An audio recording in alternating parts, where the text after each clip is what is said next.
All the second stage tanks now pressurized. Astronauts report it feels good. T-minus 15 seconds. Guidance is internal. 12, 11, 10, 9. Ignition sequence start. 6, 5, 4, 3, 2, 1.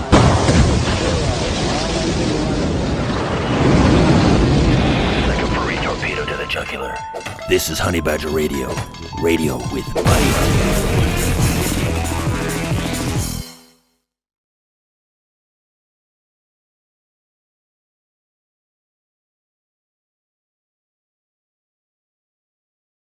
Hello and welcome to HBR Talk 363.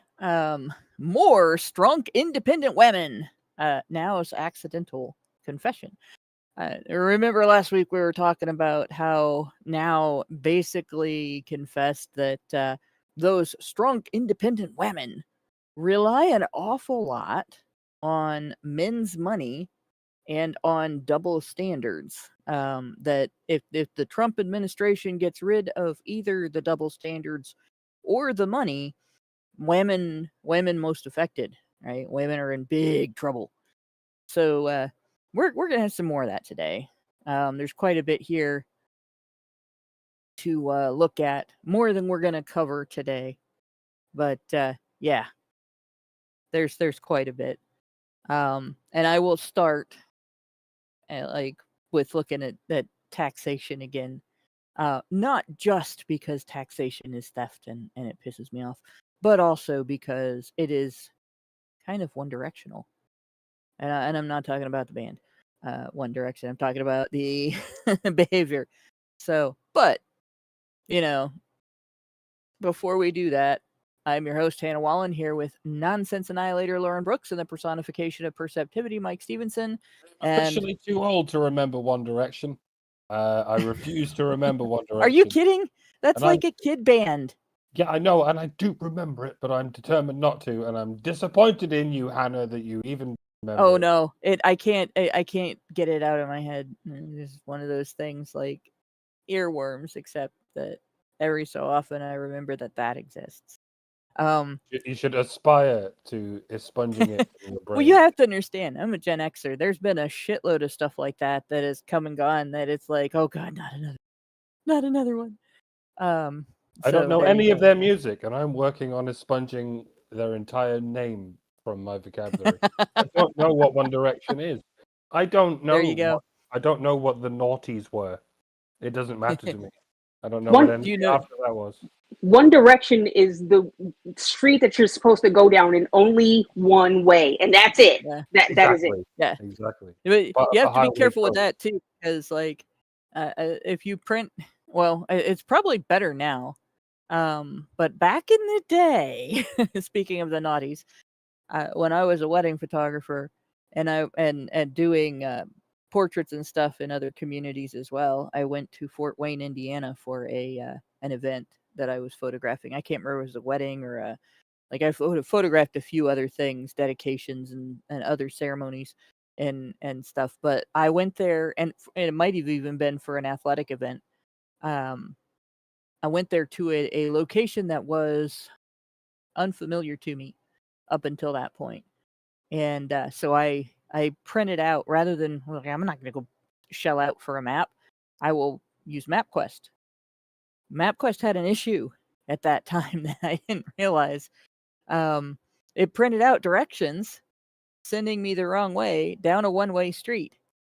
And then it actually had on the directions, continuing directions, sending me the wrong way down one-way streets. Fort Wayne is a maze of one-way streets. And usually, like when you go through a city, let's say you're heading north and the perpendicular streets going east and west, you'll have a one-way street going east, and then a one-way street going west, and then a one-way street going east, and then a one-way street going west, until you get past the one-way street, so that if you miss your street, you just drive another couple blocks and you turn. Not Fort Wayne. Fort Wayne does this thing where you have 6 or 7 in a row going one direction, east or west or north or south, And then you finally get to the street where you can make your turn. And so if you miss your turn, you go to the next street, and that's fine. But if you miss the other direction, if you're supposed to be going the other direction, it takes forever to find a street that lets you go that way.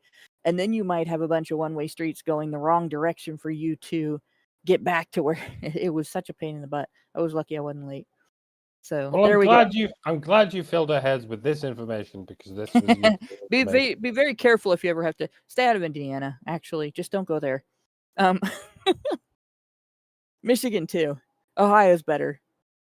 And besides, we all know it's all Ohio anyway. And I get to say that because I live here. But tonight we're going back to the toxic sisterhood of the National Organization for Women for more more sludge. And before we do that, we got to do what we got to do. As always, Honey Badger Radio dishes out a smorgasbord of thought-provoking discussions. And as experiences both recent and long past have demonstrated, the provoked thoughts are fighting back.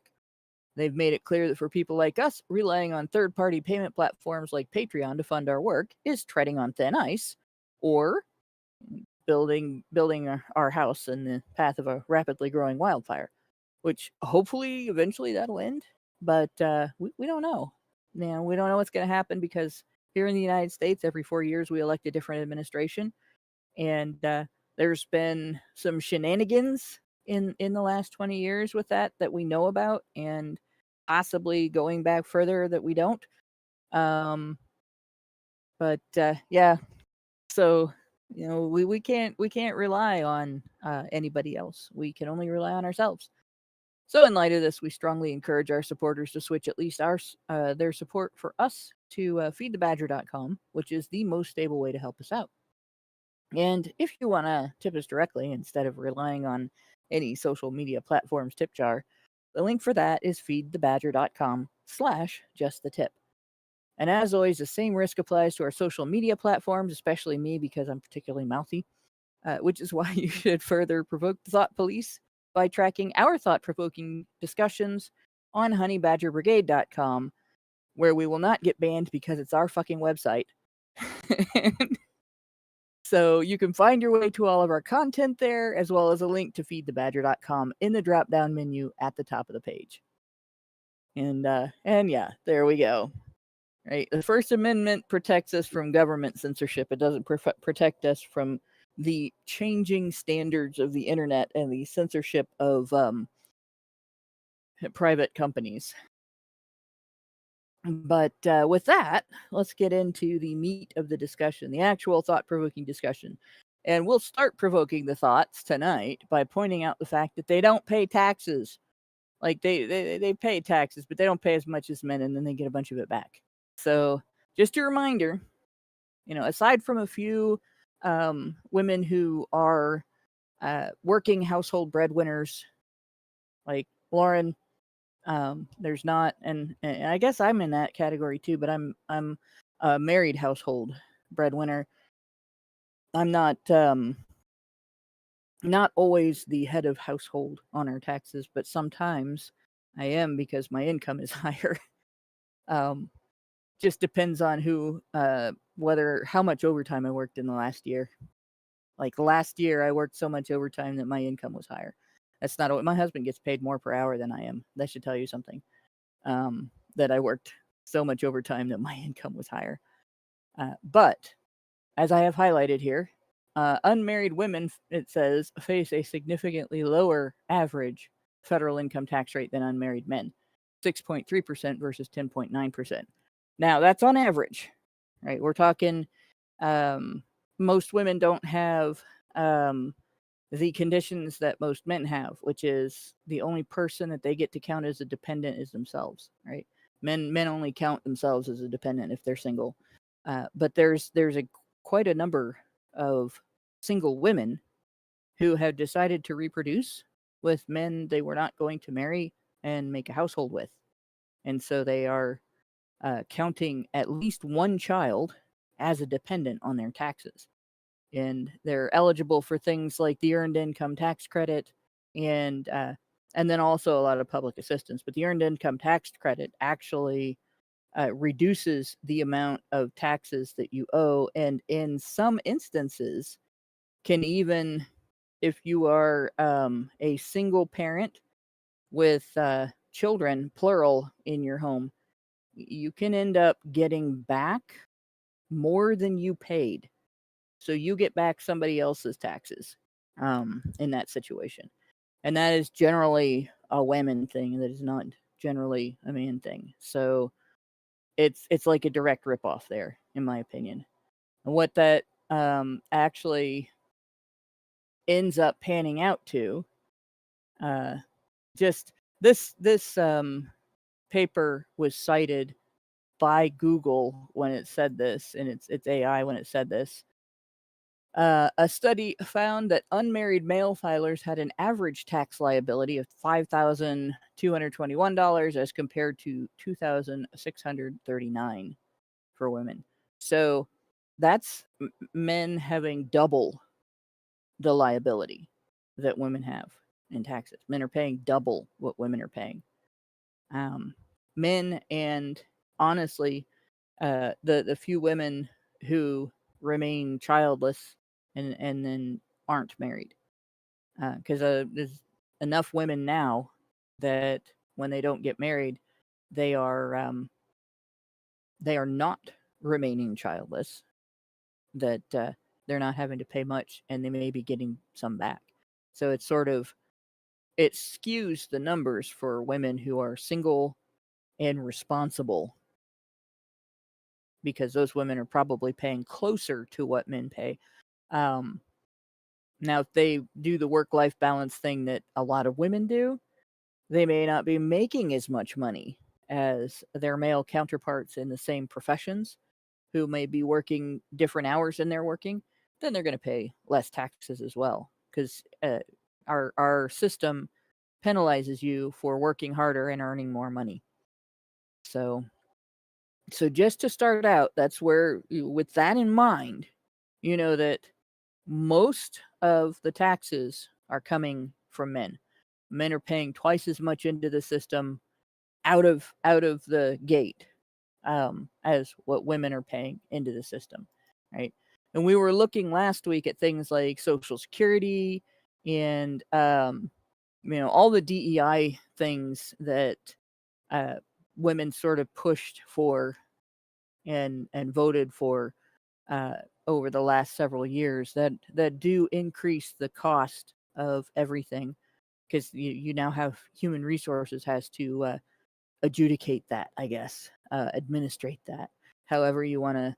They do seem to treat it like it's court, not just an administrative duty, although they do frequently seem to be quite full of duty.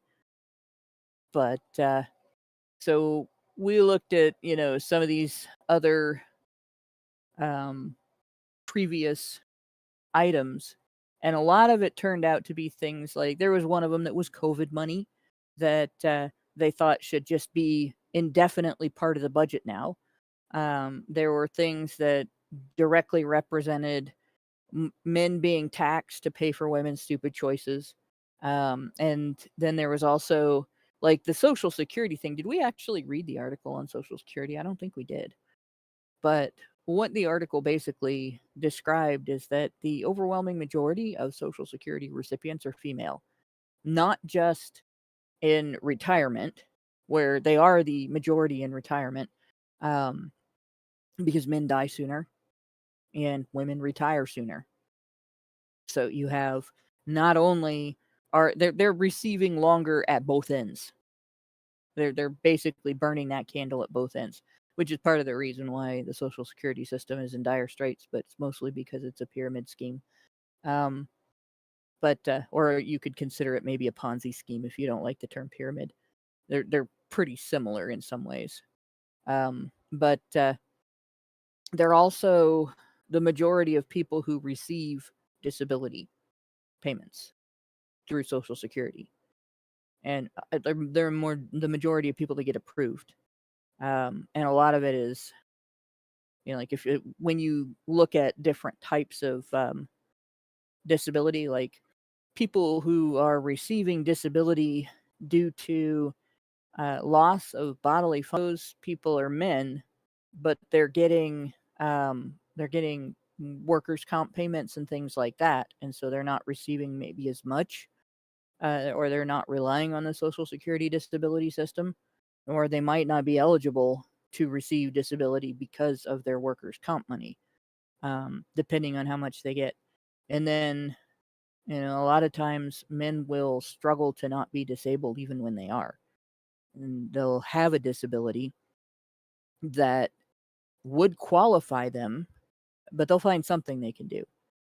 And I saw this with my uncle.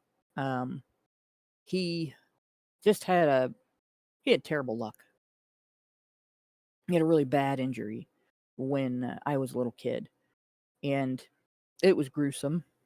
He got his arm caught in a rubber press at a tire plant, or a rubber processing plant. And it crushed the bone, and they should have amputated his arm, and they didn't. And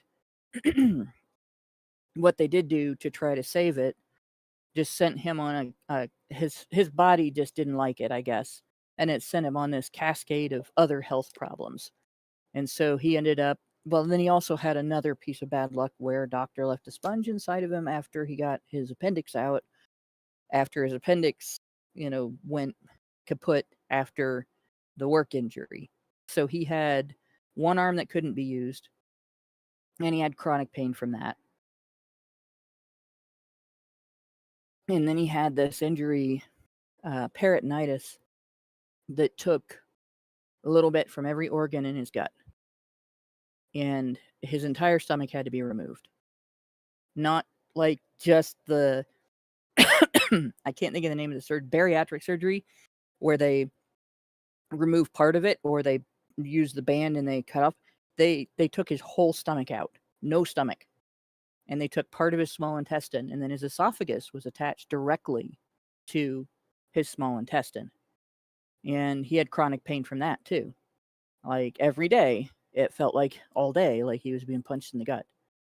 And he went through several other deteriorations of health as a result of that. Like his whole diet had to change. He became a diabetic because of the damage to his pancreas. And his liver had damage. Like it took a long time to recover from that. Your liver is one organ that does regenerate, right? So he went through all that, and they put him on disability. And he ended up having to reapply, I want to say 4 times to my memory during his lifetime, because he found things that he thought, I can do that. And he tried, and there's a limit, but he just could not stomach, no pun intended, the idea of being disabled. It just didn't sit right with him. He was a very independent man, and he went through a lot of other troubles because of that, because they put you on pain medicine for stuff like that. And in the 70s, they weren't very good at assisting people in monitoring their use and protecting themselves from addiction and stuff like that. So he struggled. He had all kinds of struggles that he went through because of that.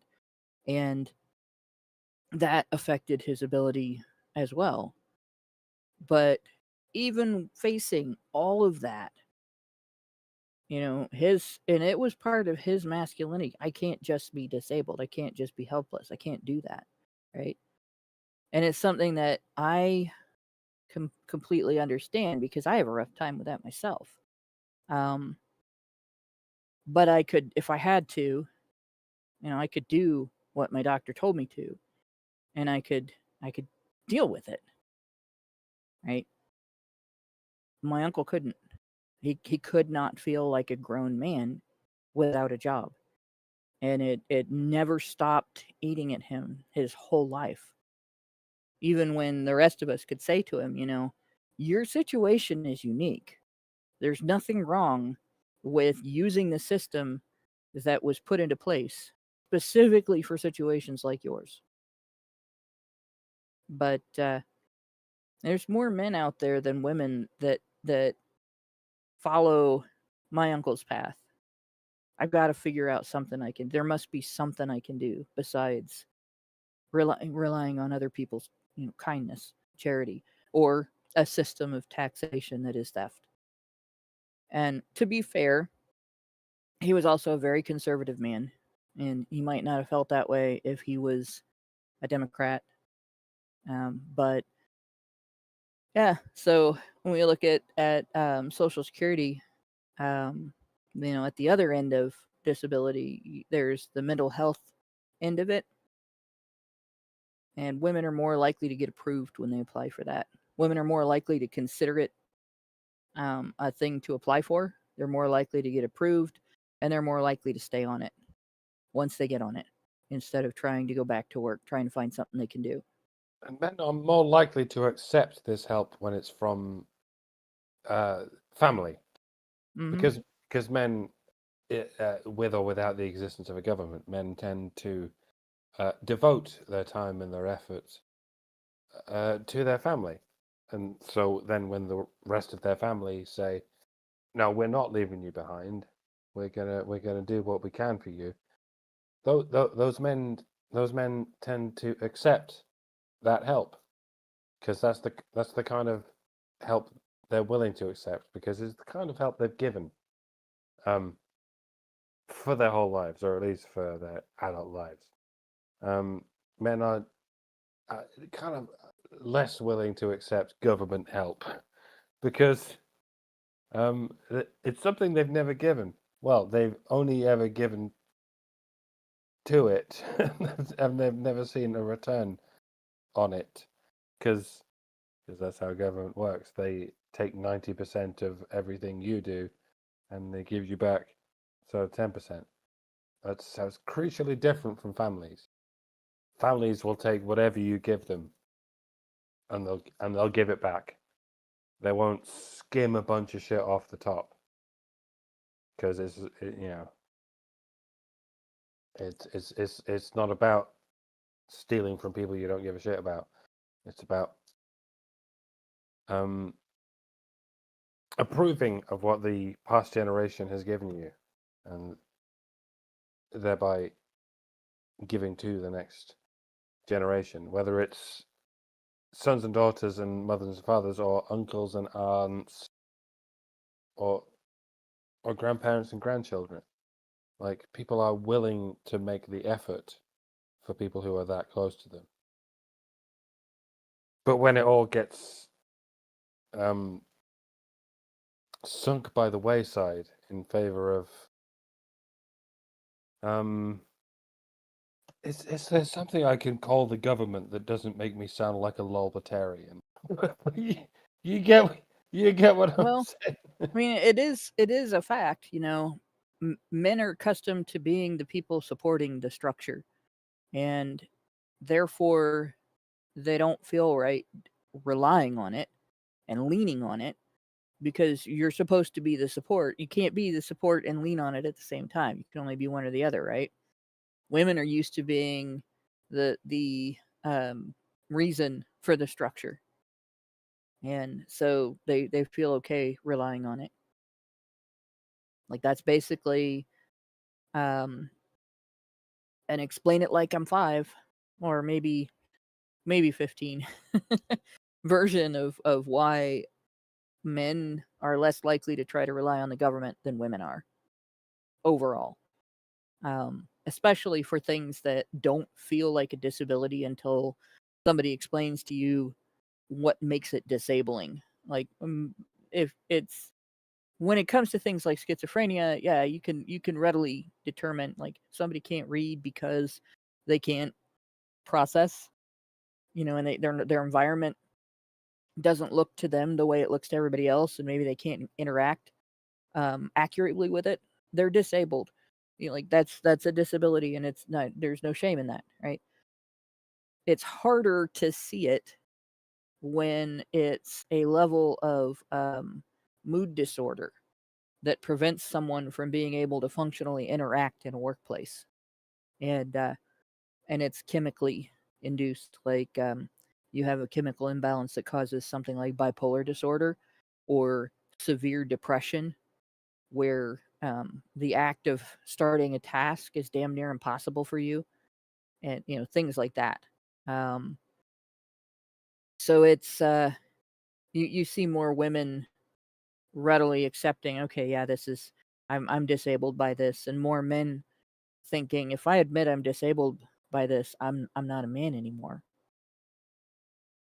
And a lot of times they think that way because the women around them don't respect them and don't treat them like a human being if they suffer something like that. It's one of the reasons why we have a larger number of men committing suicide than we do women. Because if they experience a disorder like that, that makes it impossible for them to functionally interact with a work environment and maybe even with a social environment, women get help and men get criticism. So that's, I'm not going to go into the whole article on Social Security because the bit of information from it that is relevant to what we just discussed is like 3 sentences. And there's actually a whole page that is just other stuff that, it's mostly whining because if I remember, I was New York Times. But we'll get into the next bit here. They are mad. The National Organization of Gals, the Sisterhood, is mad because the head of the Republican Party, the Republican elected official in the executive office, signed the Republicans' continuing resolution budget that his party wrote.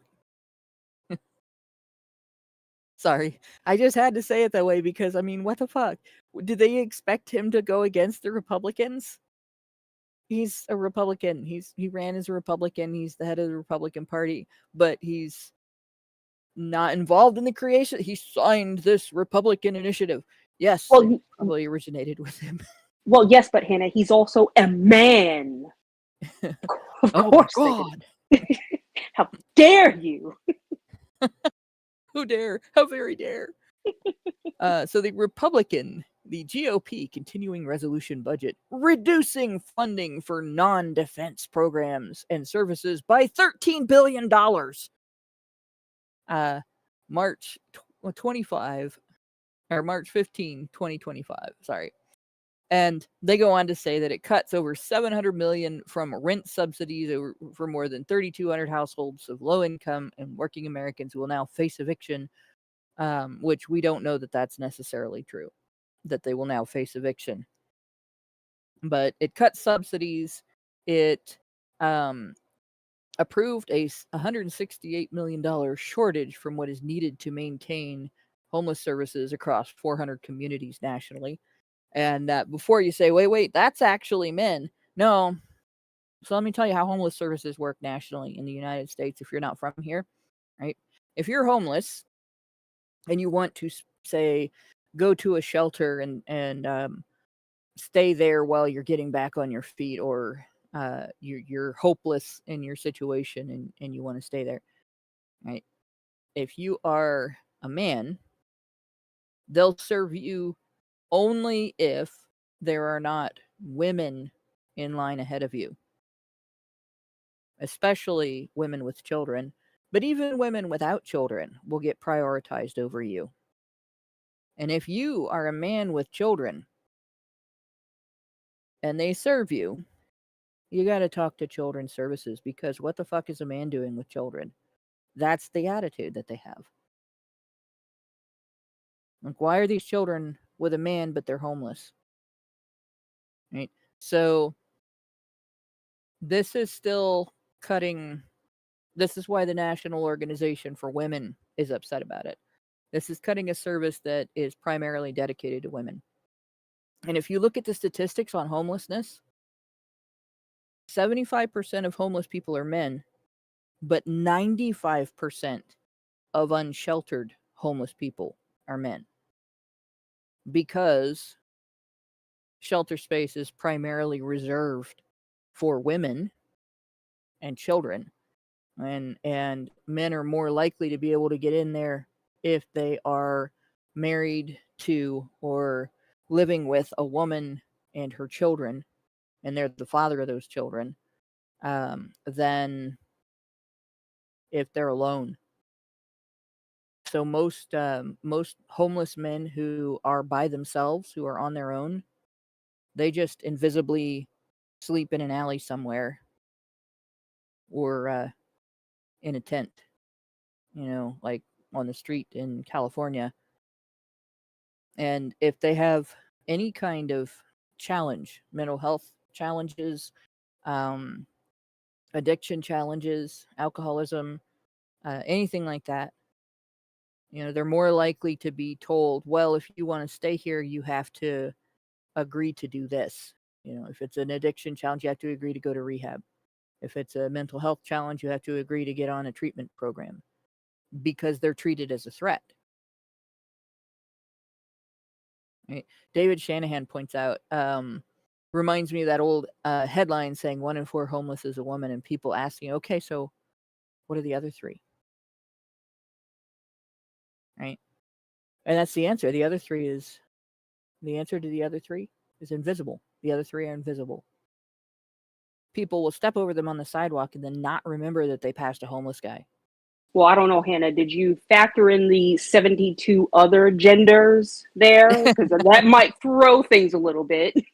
But every one of the the 72 genders that has a penis has to wait in line for biological women at the door of a homeless shelter to get let in first. The value of homeless animals seems to be women at the top, men at the bottom, and dogs in the middle. Like people look upon a homeless woman and they say, we have to home this woman. People look upon a homeless man and say, we have to home his dog.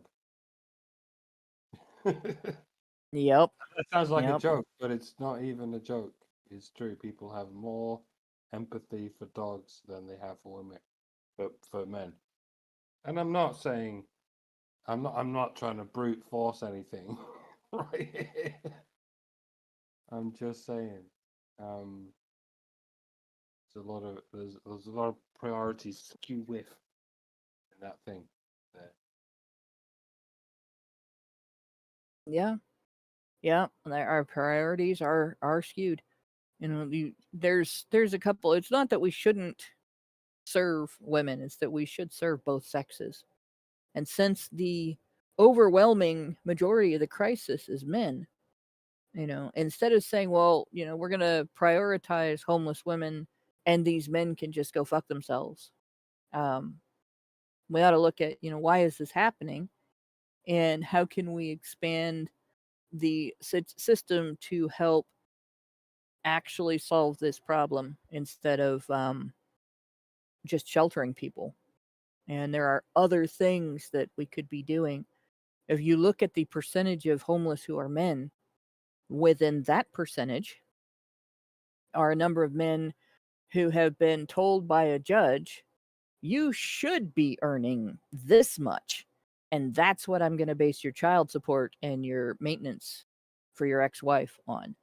And if you don't pay it, I'm going to put you in jail and we're going to ruin your credit and we're going to take away your driver's license and a bunch of other punishments. And when you get out, we're not going to do anything to help you get back on your feet because you are a deadbeat dad. Even if he's working and he's paying based on what he does earn.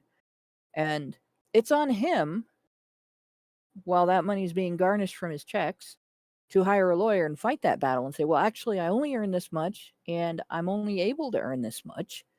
And the child support and maintenance should only be based on this much. And sometimes a judge can say, well, you used to earn XYZ, and so you can earn that much, right? Even if the situation has changed and no, he can't. Like there have been men who are disabled, who have been made homeless and destitute because a judge has said, well, before you were disabled, you earned $60,000 a year. Why can't you do that now? You can't use your disability as an excuse, right? And they'll take it out of his Social Security income or out of his workers' comp. And you get this complete and utter lack of compassion for the humanity of the father because the mother can't work hard enough to support herself and her children. Not because she's incapable, but because she's incompetent. Because she's a Well, woman. he should never have put his penis in her. That's what that means. It's totally his fault because he impregnated her. So he's all to blame. See? And I've That's how seen that works. even in cases where like they were married and she cheated and left, and then the other guy dumped her and she's on her own now, and now she's demanding, she won't go back, but she wants his wallet and she wants to squeeze blood from a turnip, and the judge is like, well, this is still your fault, even though it was her stupid choices. The state steals from men to pay women to make stupid choices.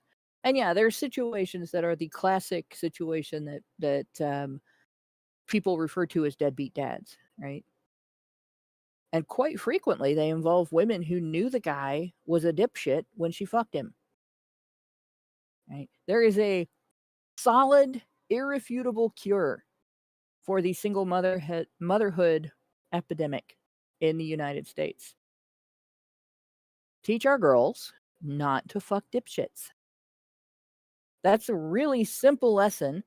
You can teach it in a 5-minute conversation. There is even a stupid sermon that goes around different churches about Ruth and her Boaz, which is like one of the supposed great romances of the Bible. If you're a female Christian, that they're like, oh, this is so romantic. She kind of entrapped him. And he went, oh, you don't have to do that. I already love you, which was like,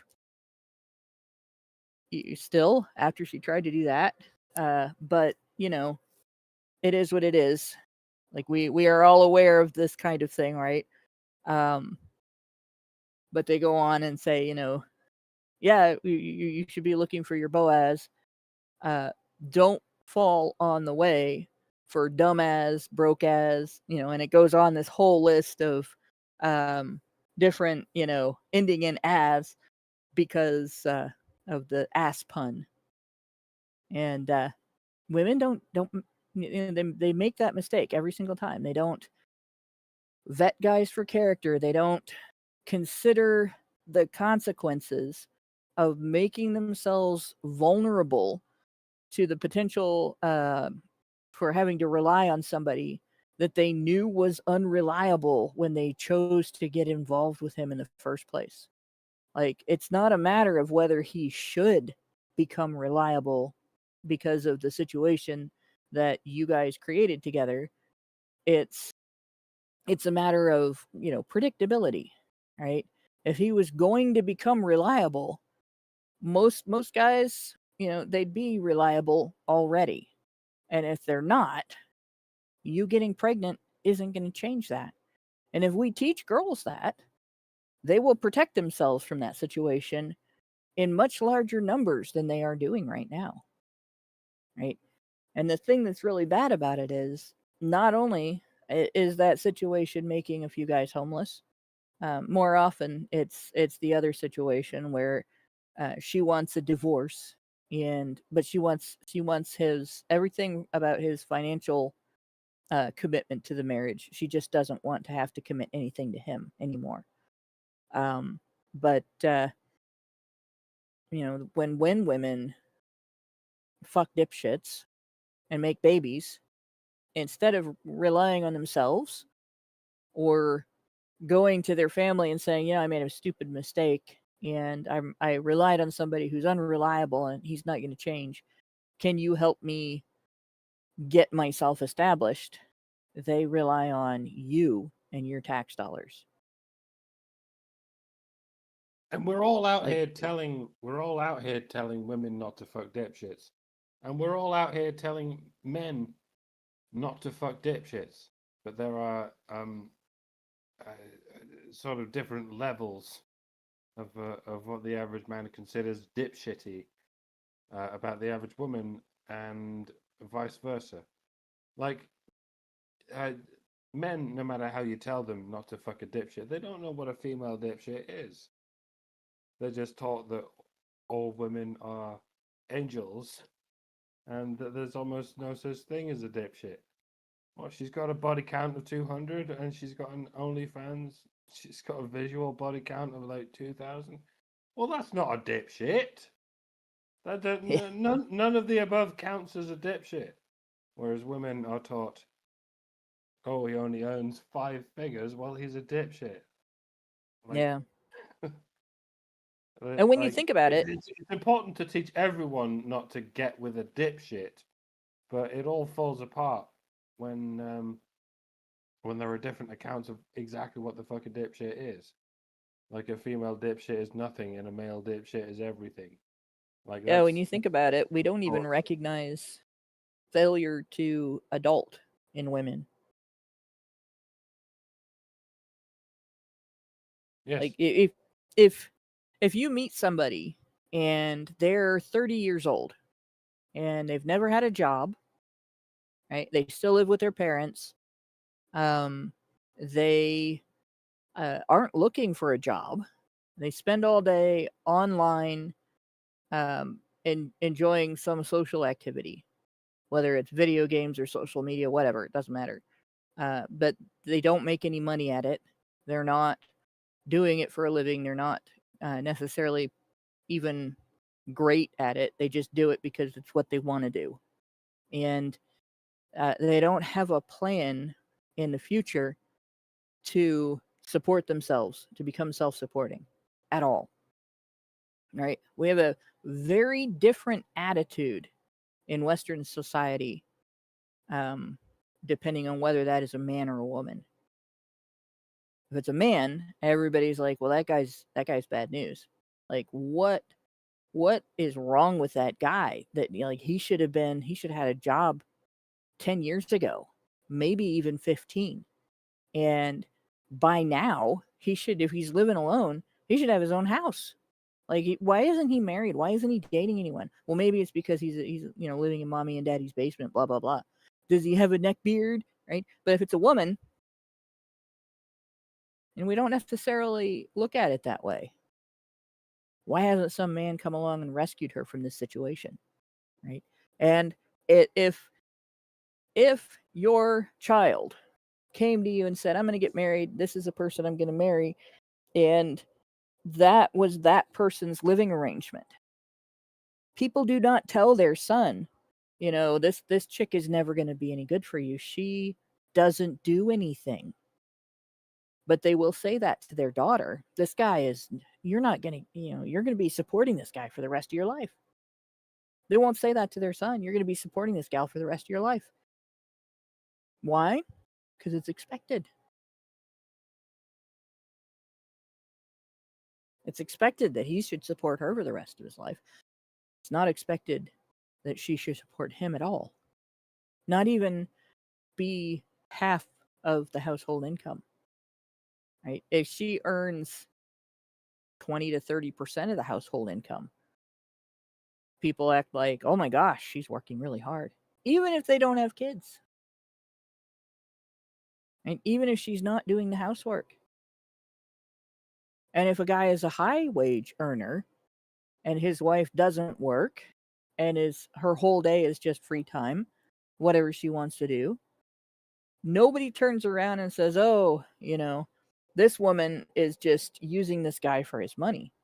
But if you have it the other way around, well, he's a boy toy and he's a gigolo and he's just using this girl for her. If you use the term gold digger to describe a woman in that situation, you're sexist, right? But if you use all the various male terms for gold digger and hoe in that situation, well, of course, because what man can be satisfied with depending on a woman's income, right?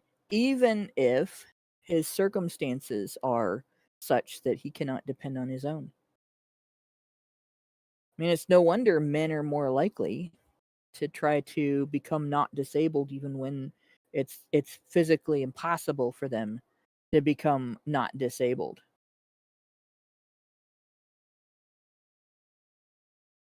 But yeah, homeless services, you know, we're looking at, and I will say I looked into some of this, these so-called budget cuts aren't.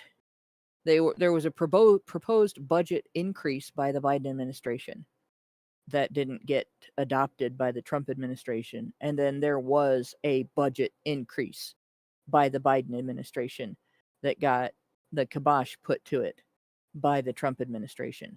So he basically just went back to pre-2024 budget on most of that.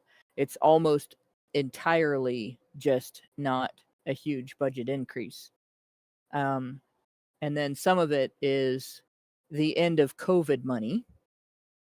And some of it is the removal of DEI money.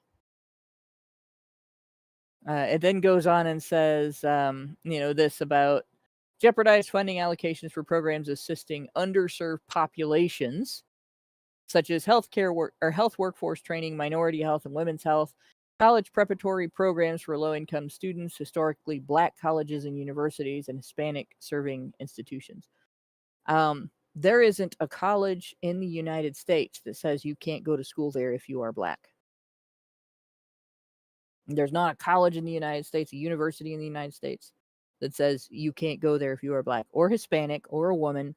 We don't need special institutions just to segregate away like the Black population or the Hispanic population or the female population so they don't like contaminate the other universities. Okay, they can go to school with everybody else. They're just as capable and should not be singled out like that. That's bullshit.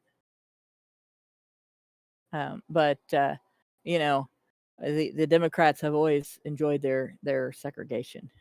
And then of course the other end of it, there isn't any kind of funding for universities that exists in the government that is available to everybody except historically Black serving and Hispanic serving universities. So this was DEI money, right? And then you have the health workforce training and stuff.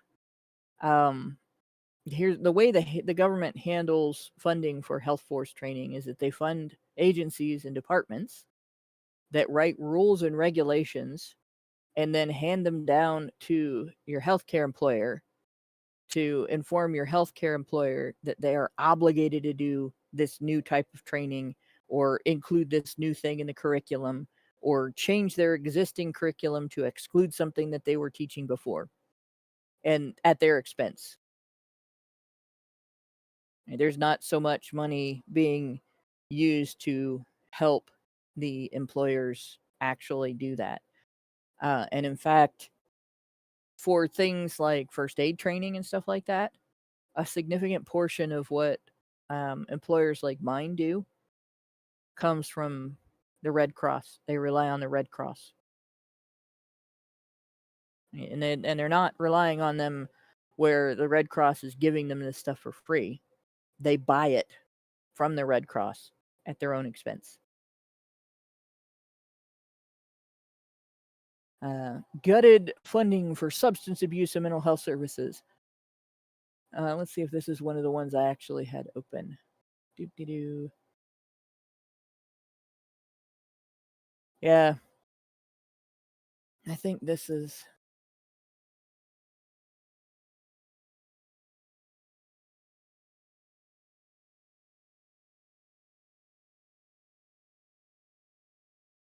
I think this is the one I was looking at. So I looked at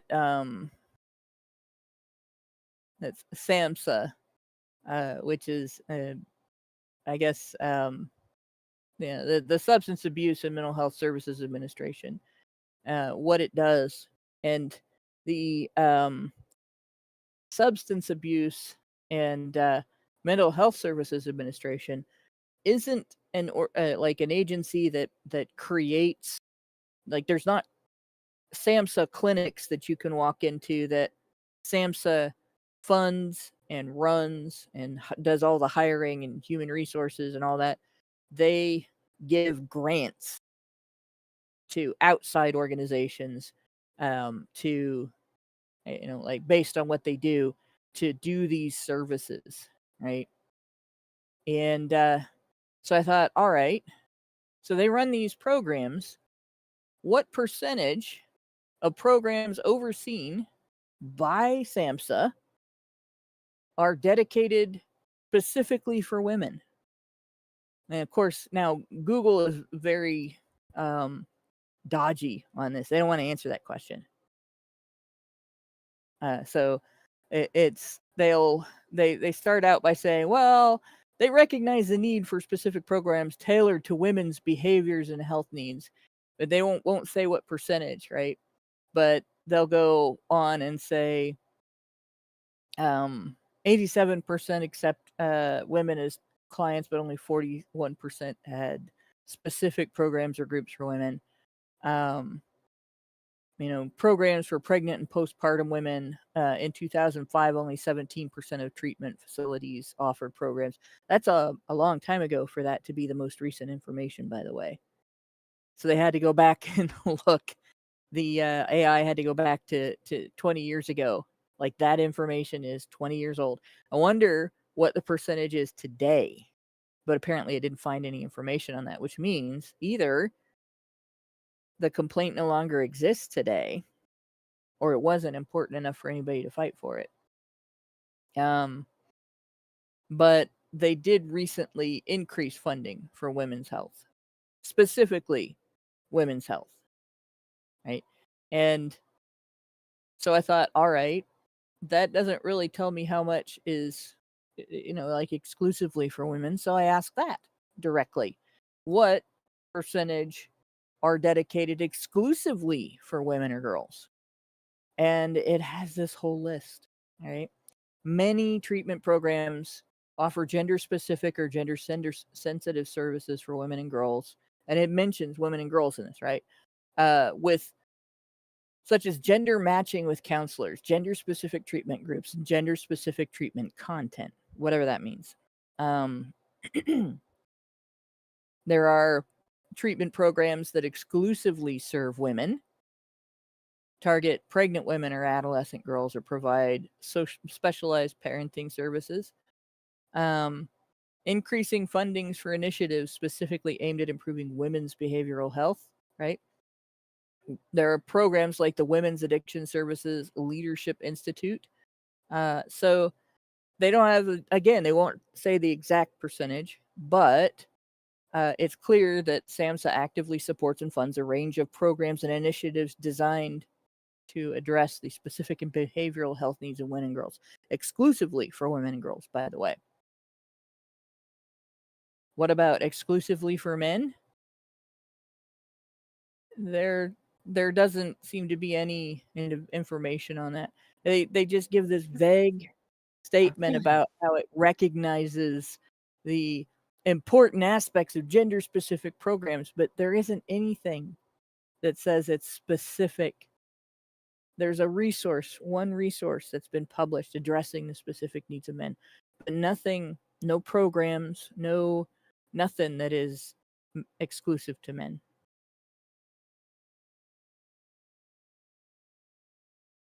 Goose egg.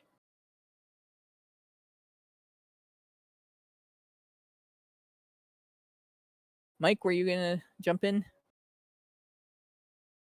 I'm having trouble with the mute button like you sometimes do, Hannah, and now I have forgotten what I was going to say. Sorry. But y'all can probably, don't apologize. Y'all can probably imagine what I was going to say. Challenge to the chat. What was the doctor about to say? Y'all can probably throw in a guess or two. Best of luck. It's quite interesting. I would have my guess would have to do with the fact that this is kind of a pattern, isn't it? Across all of the various things that we've read. There's always something exclusively for women, and there's always something that's female specific. Women have to have their own little carved out space in any institution or agency or service or goods or anything. that are female specific, that are for women, and men are just supposed to be considered the default.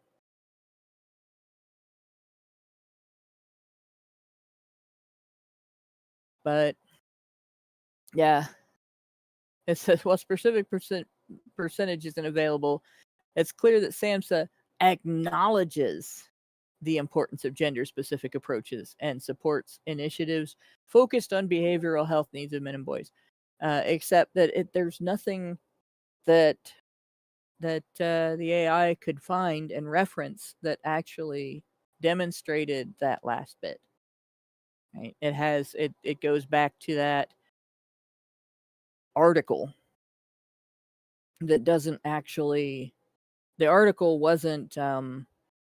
It didn't show the creation of any program, any specific service, or anything. So,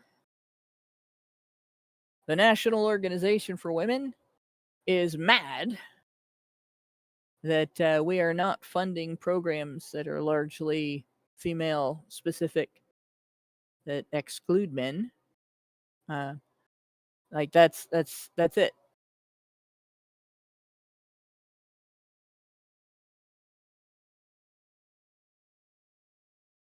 So we look at what is gender specific treatment. And it really doesn't. It gives a little bit of information, but some of it kind of bothers me, right? For instance, let's see. Men are more likely than women to report marijuana or alcohol use, whereas women are more likely than men to report non-medicinal use of prescription opioids. So I happen to have some unfortunate familiarity due to family experiences with that. Right? And here's how it works with prescription opioids in women. And actually, I've had this experience too. You go into a hospital or something with an injury, and they don't necessarily believe that you're injured until you start describing high levels of pain with regard to the injury. You can say, "I heard the bone crack," and they're like, "Well, but how much pain are you in?" You know, like you can see it sticking out of my leg. Well, but how much does, on a scale of 1 to 10, 10 being the worst pain you've ever had, how much does this hurt? It hurts to the degree of I'm going to strangle you if you don't give me an x-ray. How's that? 11D. That's 11D7. Yes. Like, and I have a terrible time with the pain scale, guys, because like I'll go in and I have had extreme levels of pain at both ends of my body. I had encephalitis when I was 12 from a mosquito bite. And I will tell you this, the pressure from that was so painful that if you had come at me with a power drill and said, "I'll help you relieve some of that pressure, let me drill a hole in your head right now," I would have said, please do, right now. Right? I had a spinal tap for that.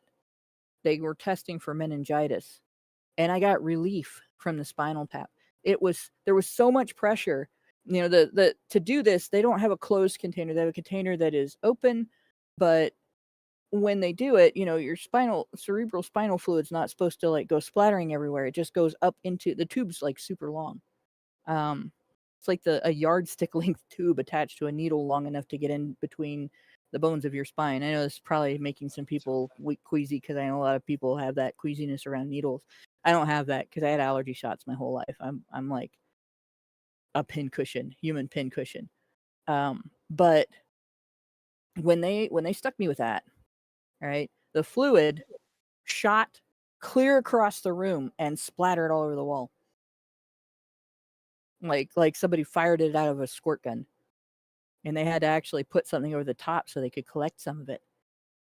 And I'm like, that was, your brain doesn't hurt, but the nerves outside of your brain, inside of your skull, there are pain sensors there. That really sucked, right? So that's my pain, my 10, right? And it makes pain that is normally, you know, something that would put somebody on the floor, like migraine pain for me. The level of migraine pain that causes you to get like for ocular migraines, the glow donut in one eye, where you got so much pressure on your ocular nerve that it thinks it sees light where there is no light, usually in the shape of your iris. Um, that's like a 3 or a 4 for me for head pain, maybe. And I don't always notice it until I get to a point where I'm nauseous and I can have a really bad headache and I could be leaning forward with my head, to avoid the pressure in the back of my head and still not realize that I have a headache until I get a visual signal or I start throwing up. And so I go into the ER and they're like, scale of 1 to 10, with 10 being the worst pain you ever had. Well, I had encephalitis. That doesn't work. So exclude that one. Okay, well, I also got shocked by a power line and I've had, and it burned like my whole body. And I have had 3rd-degree burns on my foot. And those are incredibly painful. People will tell you that they're not, but they are. So yeah. So what am I supposed to do for a pain scale? Right. So I go in, and I end up having to exaggerate in order to get people to understand that I'm experiencing pain, at least from my perspective. I have to try to pretend to be normal. But then they don't listen.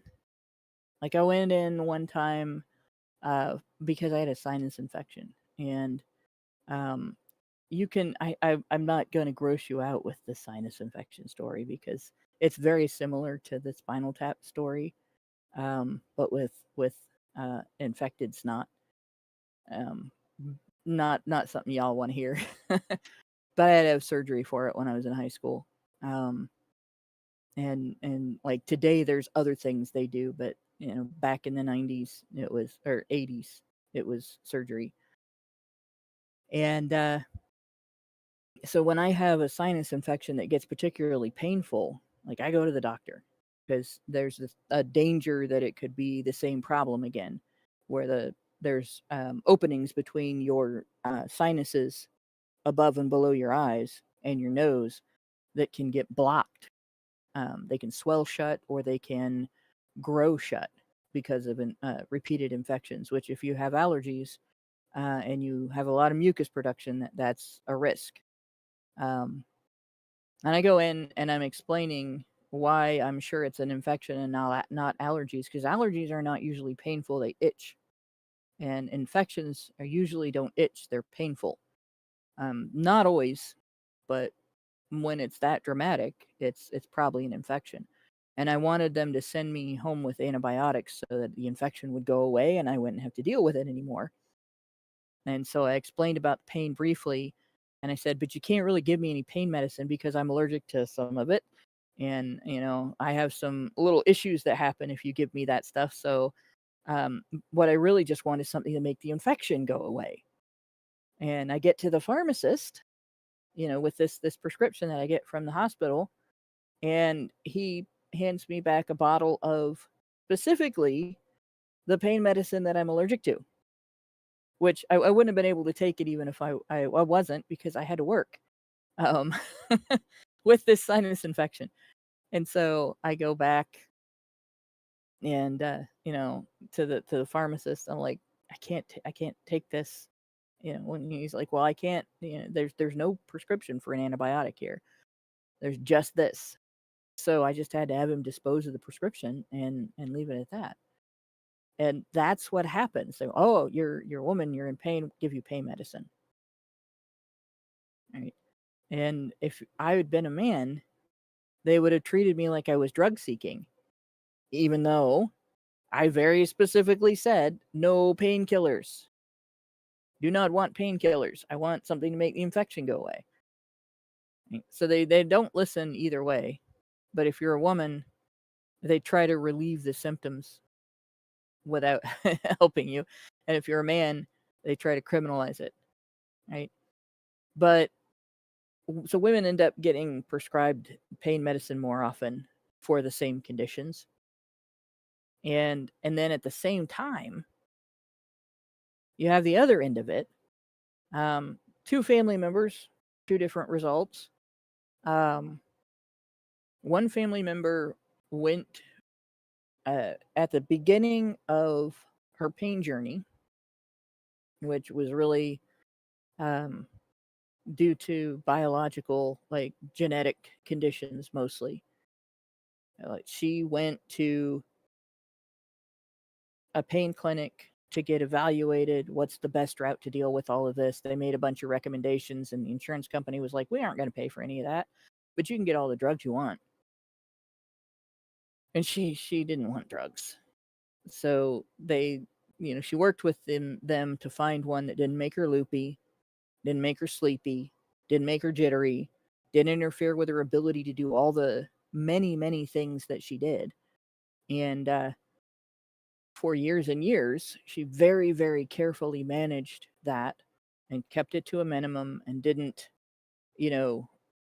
abuse. But during the 1980s, the war on drugs started.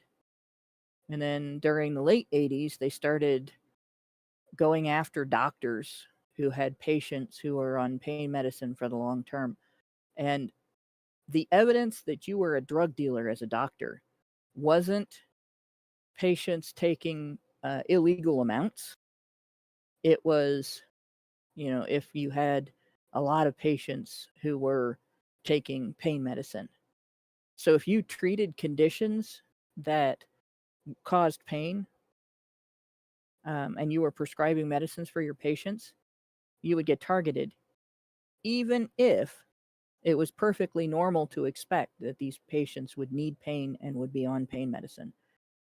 And so what the doctors started doing was working with pain clinics, right? Well, I'm going to give you the diagnosis, but you have to go through the pain clinic to get your medication.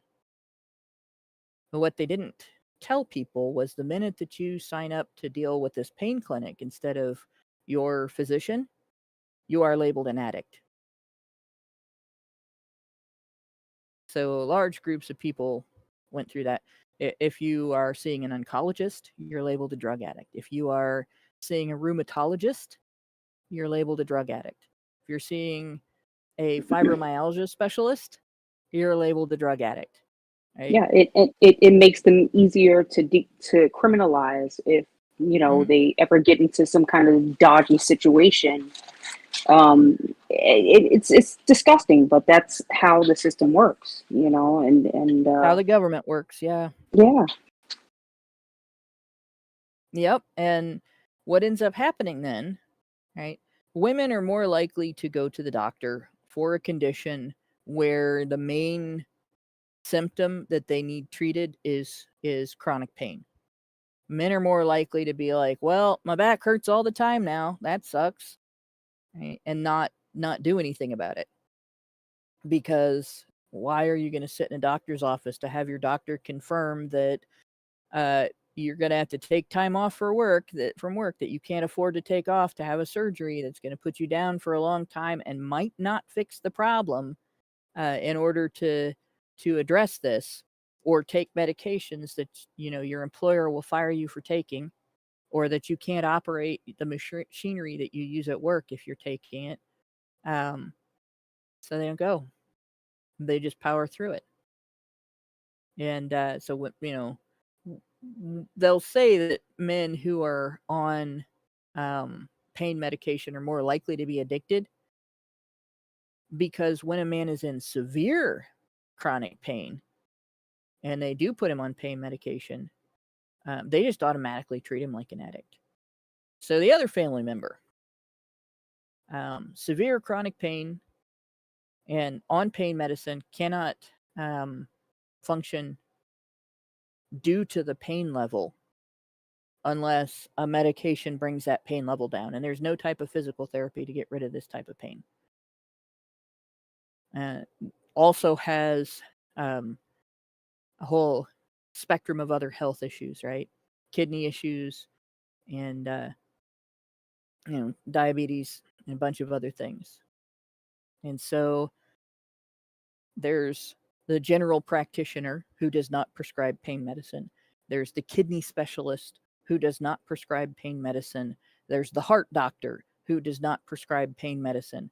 There's the doctor overseeing the dietitian, not a doctor, but there is a physician overseeing the metabolic disorder and its relationship to the kidney issues, the heart issues, and everything. Doesn't prescribe pain medicine because he's going through a clinic to make sure that the various things that he has to take don't have a drug interaction and kill him. The doctors at the pain clinic get investigated by a local prosecutor, and they find out that this man has an extensive doctor list for the communications to go through back and forth. Only the pain clinic is prescribing pain medicine. There's nobody prescribing any other addictive types of medicines. There's just medicines to regulate a heart condition, nutritional supplements, and medicines and specifically limitations on what medicines can be used with this man because of his other health conditions. And they're like, well, this is doctor shopping. You're doctor shopping to get more drugs. And they used that as evidence in court and obtained a conviction, forced him into rehab, where they said, don't take any more pain medicine than you're prescribed. Kept him for less time than he was assigned and sent him home.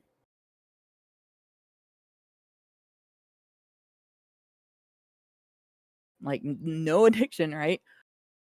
Like this, this was a situation where they didn't actually have evidence of anything, but they criminalized the guy. And because men have that experience so frequently, it has to get that bad before they go and seek medication. Because like you wouldn't want to risk losing your job and your family because your knee hurts or your back hurts. So yeah, addiction services. There's a need. I'm not gonna say there's not.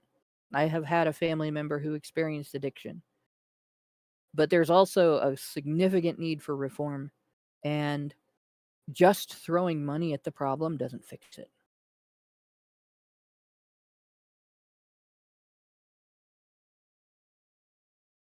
See, we were at the non-defense spending. I started looking into beneficiaries of non-defense spending, and I found something else interesting. And this will probably be the last thing that we look at, because that was the other thing that we, all this non-defense spending. I really don't want to get into the next page just quite yet. Just this little section here, so we can get past that. This is the question that I asked. Let's see if I can find the question tab. There we go. So what percentage of beneficiaries of U.S. federal non-defense spending are female versus the percentage that are male? And, initially I started looking at the responses, Medicaid, SNAP, poverty and welfare and all that. And then I ran across gender budgeting in the U.S., this article. Let's see if this is that's not it. This is it. And I just wanted to point something out because this article just drove me nuts. So we're going to look at that, but I'm going to point out first this one, which says defense spending is a higher priority for men than women. And it goes through and it says women are more likely to prioritize federalizing education, healthcare, Social Security. And then number 4 is improving the infrastructure. They'll complain about things not being available or things being expensive, but then they don't want that to be a subject of government spending. Environmental protection, and then defense spending is way down here. And then diplomatic programs are even lower. So we have this This, like, everything else is more important than making sure that we don't get invaded or attacked, right? And we get into this article, Gender Budgeting in the U.S. This is from 2010. So this is Creating New Economic Priorities for 2010 and Beyond, written by Jane Midgley. She was a leading economist and gender budgeting expert. There's an area of expertise in gender budgeting, by the way. Like, if you'd have asked people in, I don't know, 1825 or 1925 instead of 2025, what do you think of gender budgeting as an issue? They probably would have looked at you like you came from another planet. But that's a thing now. Commonly known as women's budgets. Gender budgets are, this is in the articles written by this expert, commonly known as women's budgets, gender sensitive budgets, or simply gender budgets. Notice though, the gender is female, not both sexes. And the practice of incorporating women's unique needs into the national budgeting processes and including women at the table in the budget writing process, which means creating female-specific or female-exclusive budgeting programs, or prioritizing women's interests, putting women's interests to the front. And that is gynocentrism. Gaining traction across the globe, she said. One of the foremost leaders training women in gender responsive budgeting says that women differ in how they budget from men, right? And so then they decided to go into Obama's budget, his proposed budget, and they looked.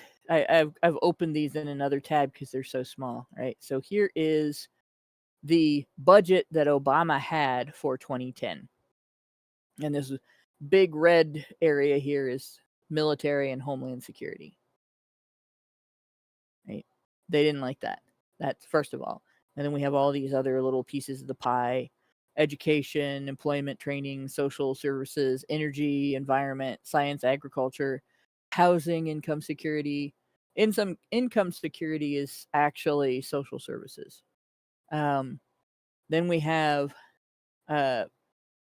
money that's given to cities, villages, counties, states, and stuff for infrastructure.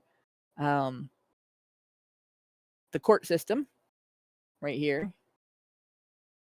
Health, so that would be, it belongs in this budget. These two things are kind of together because you have the combination of the Medicaid and Medicare systems under health, and then you also have all of the government funding of institutions that claim to be doing health-related research that we looked at, some of that, and a lot of it turned out to be, how do we get more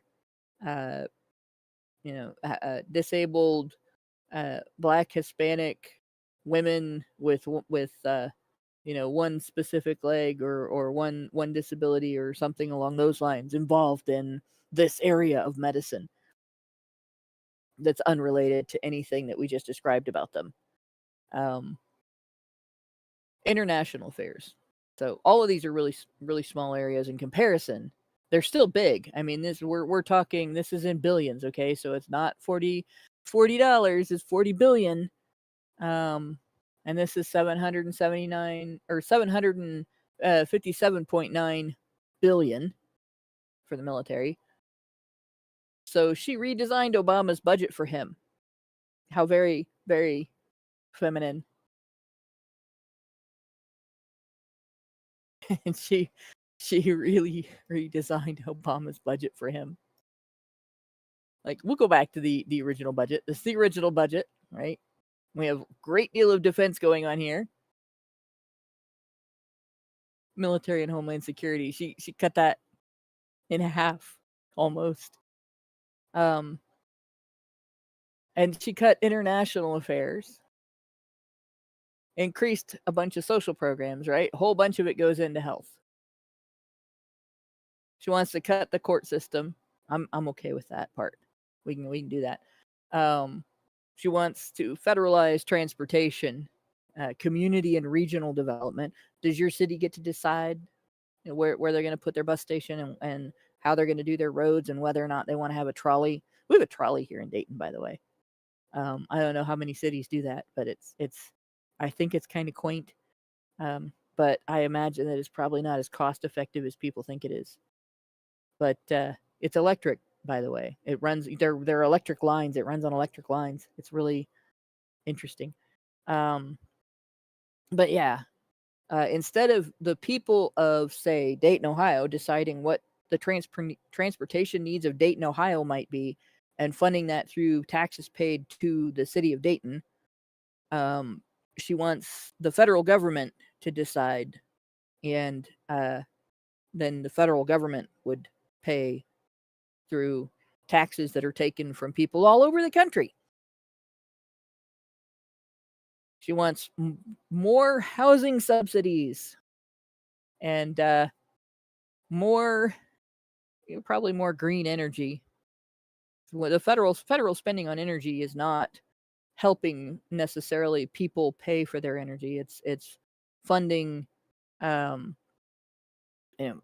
making stupid devices that don't necessarily work as well as what we are using now, but fit in with a green agenda. And then she wants that sweet federalized education system that the left has been using to indoctrinate your children. Like that's her budget. Y'all ready for a woman president now?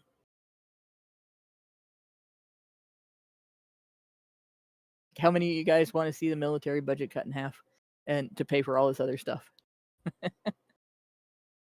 to pay the rent for people who don't pay their own rent.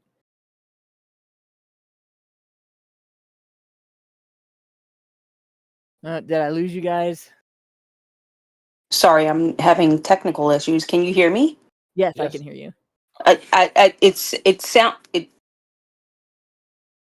Whoa, I lost you again. You have muted. Hello? There we go. Okay. Yeah, I said it sounds almost like pretty close to what we're doing right now. Well, I don't know the military budget's been cut that much. I know Joe Biden cut it, or at least he was trying to.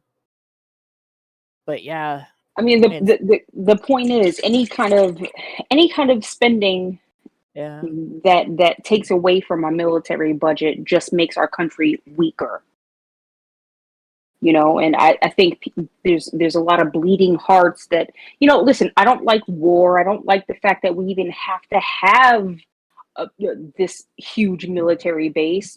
By the way, a lot of it is funded in, certain other countries that I won't name right now. But, it is necessary to an extent. However, when you increase the military, listen, there are more people who retire or dismissed from the military who receive lifetime benefits. Okay, that's something that needs to be taken a look maintained. at. Yeah, but not maintained. I mean, there's some people who genuinely actually need their disability benefits, but there are some people who are absolutely taking advantage, and it just seems like the military industrial complex is perfectly fine with bankrolling these people who somehow they have this major disability but are able to go out into the public sector and earn six-figure salaries. Oh yeah. So they shouldn't be collecting for the military if they're doing that. Yeah, but it's a lifetime benefit. I mean, there's Right. something that has to be done about that. You know what I mean? And Right. you know, as far as military spending goes, it all needs. I wish Doge would take a look at that, but we all know why, because Yeah, it's it's the classified. right. It's the military industrial complex. It's the same people who said that we all had to get the fucking COVID shot. Yeah. You know, Yeah. so And at the other end of it, right, you have part of the reason that there's needs for things like housing subsidies and food stamps and so on for married families with children. People don't realize this, but a lot of that is families in the military. Like soldiers' pay is pretty much non-negotiable, mhm, and unless they really move up in the ranks, it's not that good. You can't really support a family. They yeah, get some discounts, like they can go. There's a store on base that they can shop at that is cheaper than what you would get at the grocery store. yes, I've But been it's to not. them. Yeah. But it's not if you have your requisite uh household size of a wife and 2.5 kids, it's not sustaining your family, Yeah, right? And similarly, like there's housing that you can get in the military that is subsidized by the military. Um, but with your pay, the rent can still be higher than you can afford. mhm, So if you're in the military and you're married and you have children, your wife is expected to work. But there are yeah, women who don't yeah, or can't. yeah, And just mostly it's don't though. mhm, Right? Most to be 100% fair, mostly it's don't. They don't. And so there are a lot of military families that have to rely on the system that is intended for people who are down and out, not because they're not working or, they're um, single moms with kids, but because they're really underpaid. mhm, And that's at the grunt end. yeah, Until you rise up in the ranks, your pay kind of sucks. yeah, And everybody I've known that's in the military, um, that has weighed heavily on their families.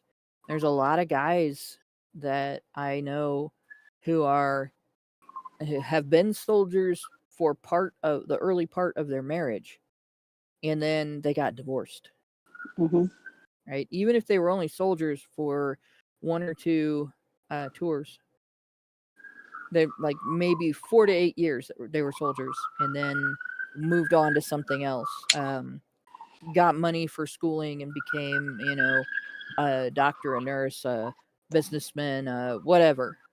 Went to school, an auto tech, anything like that. Um, but by the time they're done with that military service, their marriage is in a shambles and they get divorced. And a lot mhm, of it is because women will not stick it out, right? They won't stick out a poverty situation where a better future is on the horizon after he does the legwork. They'll divorce. And then when that better future comes along, they're like, well, I still want a piece of that. I know I abandoned the family and the household, or I took your kids and ran, but I still want a piece of that better future that you worked for all that time, that I yeah, bitched at you for working for. mhm, mhm. And there's a lot of military guys that have been screwed over because of that. I mean, And because that's they're in the military, their divorce is worse. yeah, yeah, But yeah, at the other end, you get the brass that are like, they retire and they're making huge sums of money, and then they're also doing these big speaking tours and so on, or they've retired disabled, so they're retiring early, and then they're doing, oh, I'm making this much money from this book, or I'm making this much money from this speaking tour, and so on. And if it's a civilian world and you're disabled, um, aside from like workplace injuries where you can sort of depending on the injury, a lawsuit against the employer can result in a big settlement if your injury is pretty severe. Right? You lose a limb or you lose an eye or something along those lines. The courts can be fairly sympathetic. But if you have a heart attack and you become disabled because of that, that disability, if you write a book and you make $1 million on your book, you're not eligible for that disability anymore because you made $1 million. So you're covered. The Social Security system doesn't have to cover you anymore. Right? Mm-hmm. But if you're in the military and you have a heart attack, not a thing that's necessarily a reason to consider it work related any more than anybody else's heart attack is work related. And you write a book and you make $1 million on your book, you still can collect that disability. Yeah. You know, I don't think we should, in fact, in the United States, if you lose a limb, you say you get in a car accident and you lose a limb, you lose one leg, you become disabled and you're collecting disability and you write a book and you make $1 million. You're no longer eligible for that disability. I think that's fair. Yeah. You have $1 million, you don't need the disability. The disability is there to support you because you can't work. Right. I totally agree. But that's not what we're doing. That's not what we're doing in the military. No. Yeah. And like I'm not going to plug the show, but I watch a financial show where it seems like everyone who comes on the show who was in the military, they all receive this, disabled benefits, right? Yeah. And somehow, even with that extra $4,000 a month, they find themselves in debt. And it's disgusting because this money that we are we're just handing out to people is being wasted. Yeah.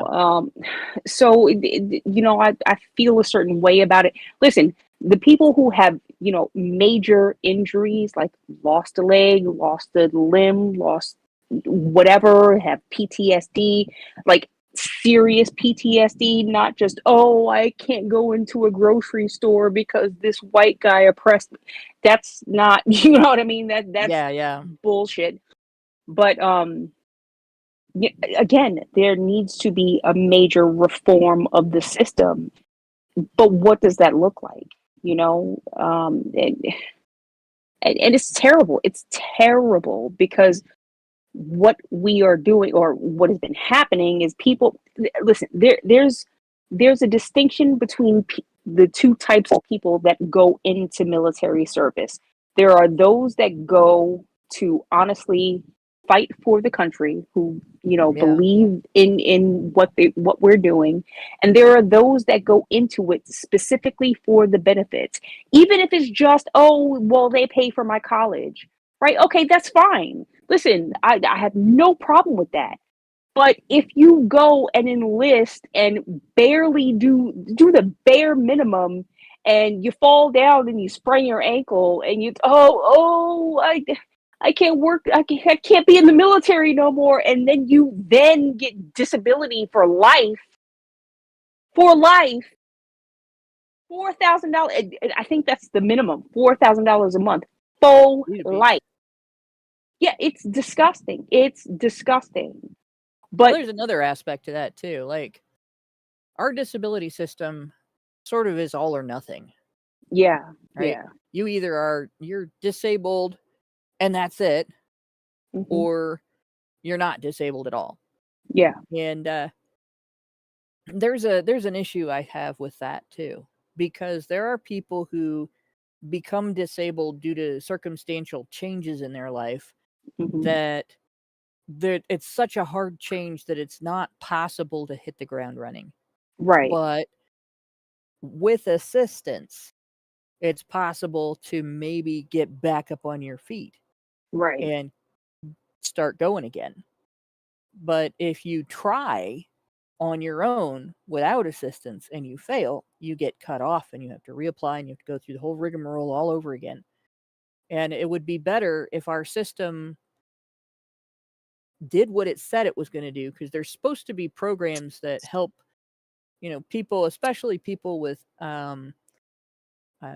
psychological disabilities, like where they have a mental health condition that has some crippling symptoms, that they're crippling because you didn't have them for the first 20 years of your life and now you do, or they're crippling because it's not compatible with the way our society is designed. Like there's a crippling level that bipolar disorder can hit. There's a crippling level even that ADHD can hit. But you can assist people in developing mental tools that will help them do certain types of jobs where they could actually have regular living. They could earn more than they would be able to get from disability, and they wouldn't be draining that disability system. Yeah. But instead, the government's like, well, if you try to work, we're going to take it all away from you. Yeah. That's it. And that's all you get. There are people, like I've worked with people in wheelchairs. One of my favorite teachers when I was in junior high had polio as a kid, and neither one of her legs worked. One arm had some function and the other arm was mostly functional. So she was in an electric wheelchair. She drove a van with a joystick instead of, pedals and everything, and buttons. It had buttons and a joystick. Still used a steering wheel though. But so I guess the joystick was for shifting gears instead of a regular gear shift. It was easier for her to handle. Yeah, that sounds like fun. Yeah, it would it'd be almost like playing a video game, but in real life, right? That's what I was gonna say. Like, but not to make light, not to make light of her situation, right. but that sounds kind of cool. It was neat that it existed, right? Before it existed, before that was designed, of course, she couldn't drive. But she went to university before the Americans with Disabilities Act existed.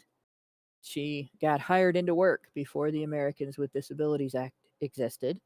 And she worked with her employer to be able to get to and from her classroom and everything. That was all she had to do. And she handled the most difficult group of kids outside of kindergartners. She handled 7th graders and 8th graders. And so 13-year-olds and 14-year-olds. Yeah. the ones that have every excuse in the world for not doing their homework and will try every boundary you have and so on. And she kept discipline in her class with no problem, Yeah. She was a very inspiring teacher, and she's one of the reasons why it's hard for me to be like, well, I can't do that with anything, because like if she could do it, what excuse do I have? Yeah, what's stopping you, right? Yeah, what's stopping me? And so I had a classmate that came to school with muscular dystrophy, and it was the type that was severe and rapidly degenerative. And so he walked until he was in the 2nd grade, and we lost him in the 7th grade. And Miss Thompson, a lot of his friends went to her to talk, because she almost died as a child. She was 10 years old when she had polio. And it's a rough thing to have another child that to watch that child slowly lose his life. And this kid, I cannot, you would be amazed if you met him. He was so full of life, and he was such a remarkable young man. That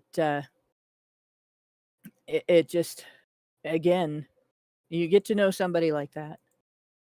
You don't have any excuses. Your excuses start looking really dumb. Yeah. Right. But at the other end of it, and there are people that work, and there are that under those circumstances, and there are people that live in an area or have a particular set of disabilities that it's just damn impossible that they're not going to find something that they can do. And it's fair for people to band together to help that individual. Right? It's not fair for it to be done by theft. Yeah. But in any case, like I said, there's all kinds of situations that you can help people overcome, and that should be our primary goal. And that should allow the bigger budgetary function of paying people, so that they can survive when they can't do anything for themselves, to be reserved for the cases where that's really true. And I work with some people who can't even feed themselves. Yeah. They're so disabled. And like, that's a different situation, we have a super chow. No, a rumble rant from NobaFan21.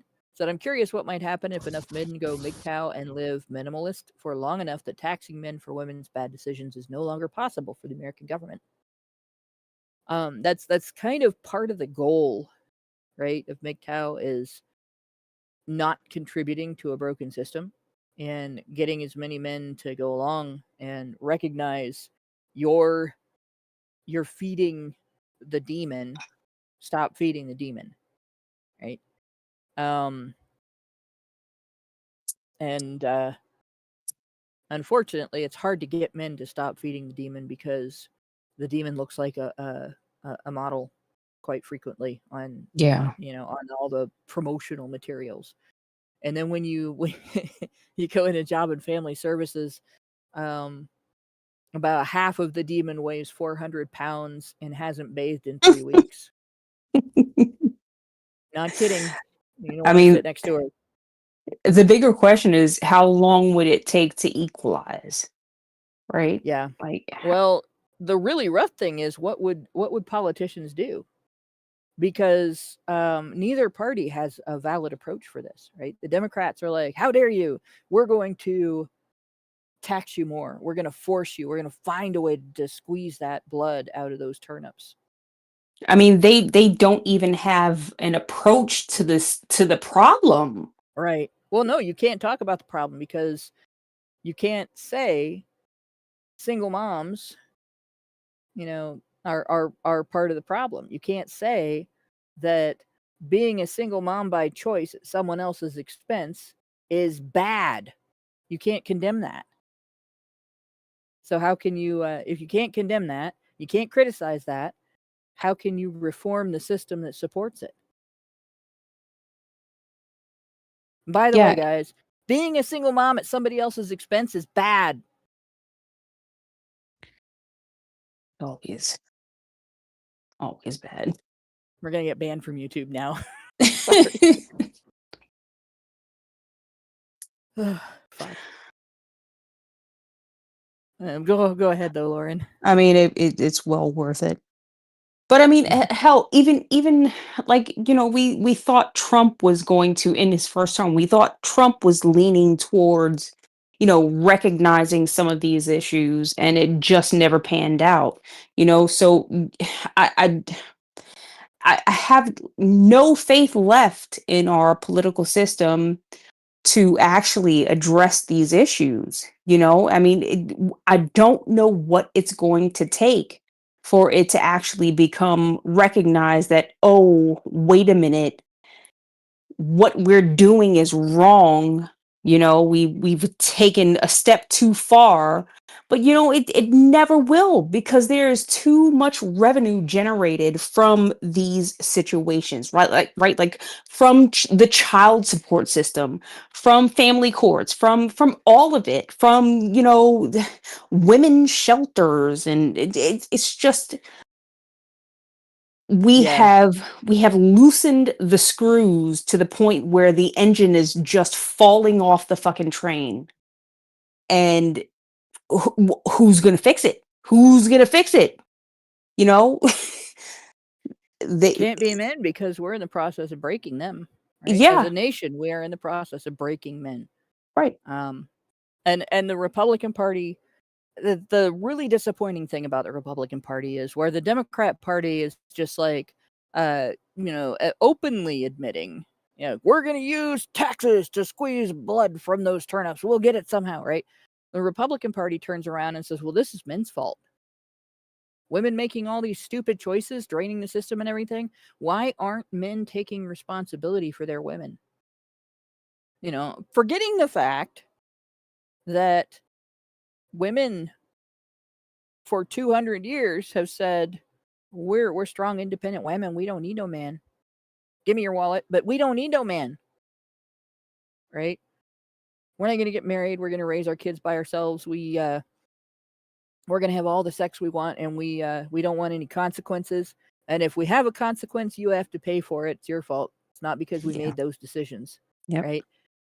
And so instead of recognizing that paying people to make stupid choices results in more stupid choices, and maybe we shouldn't do that, the Republicans are like, oh, well, we're going to punish men when women make stupid choices. And we're going to create a system that takes money from those men and gives it directly to those women. And we're going to incentivize judges to give men impossible tasks and then punish them. And then we're going to wonder why those women aren't doing any better.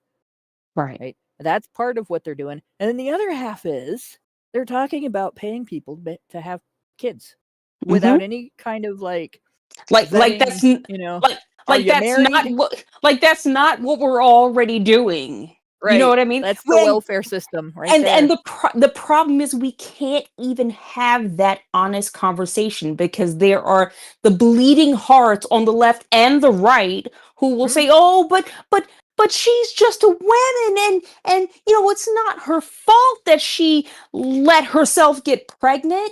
No, she just ended up in this situation magically somehow, and well, now we have to save her because think of the children.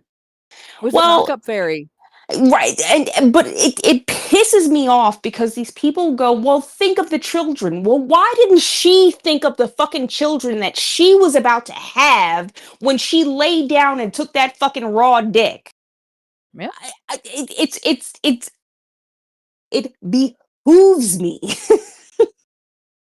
I am just so fucking perplexed. I don't understand why I understand why we do this because it's all a money grab. It's all a money grab. And that's all it really is at the end of the day. And the people who know and rule these systems, they know that that's what it is. You can't stop men from screwing women, and you can't stop women from having a baby. So let's just capitalize off of that. You are never going to get a reform of the child support, of family courts or the child support system, because it generates too much money for the state. It does. They skim off the top, right? Oh, it's for the children, but Uncle Sam has to get his cut. Exactly. Right? Because he's got to pay the 50,000 women working in the child support enforcement agency that are all divorced, that all have ex-husbands, that were lying, cheating scumbags, that right, whether they were or not, right, and they get revenge on by going after you. Right, and then you think about the penitentiary system and all the men that get put in jail for not paying their child support, right? Because that's necessary. How's he going to pay his child support if he's locked up away from any form of, income earning?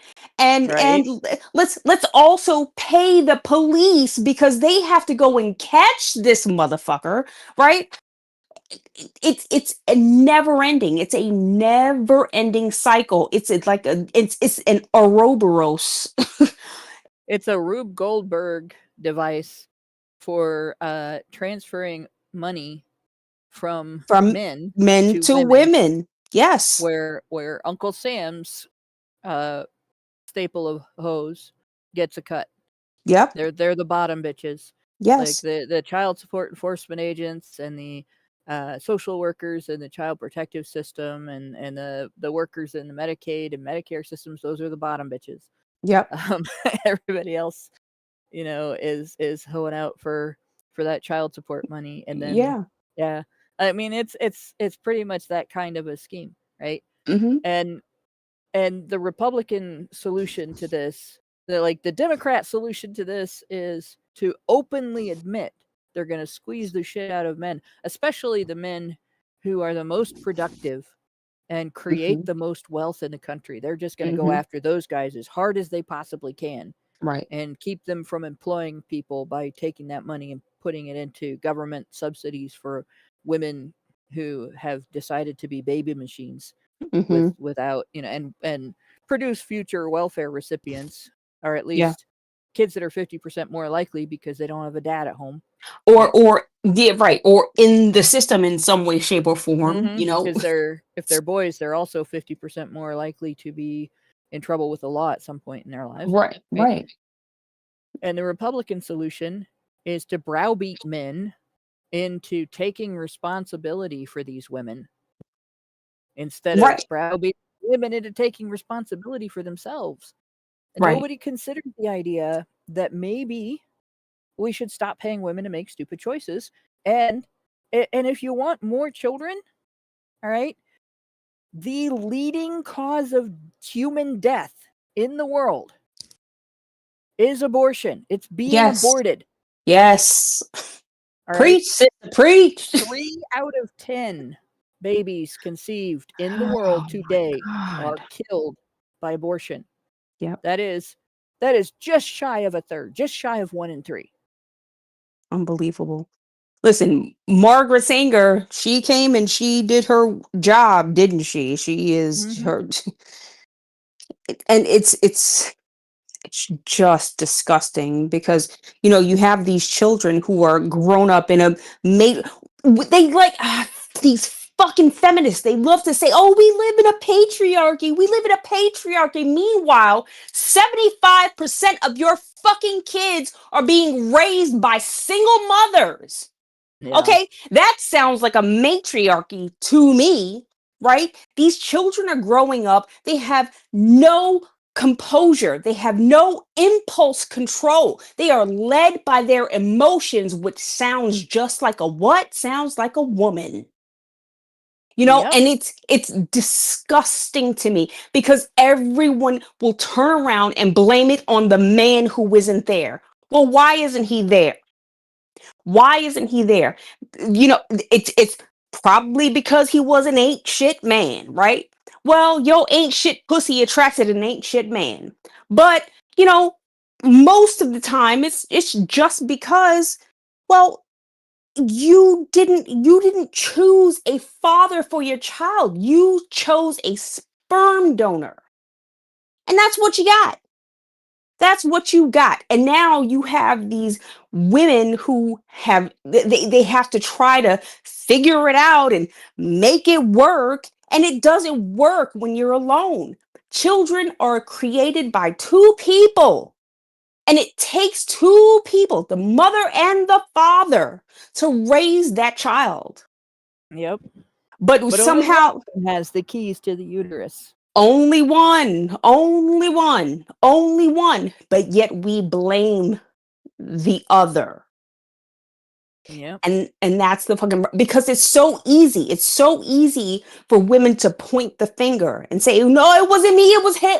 No, I didn't do it. It wasn't me. I didn't. What are you talking about? Nope. And that is how we remove accountability from these bitches.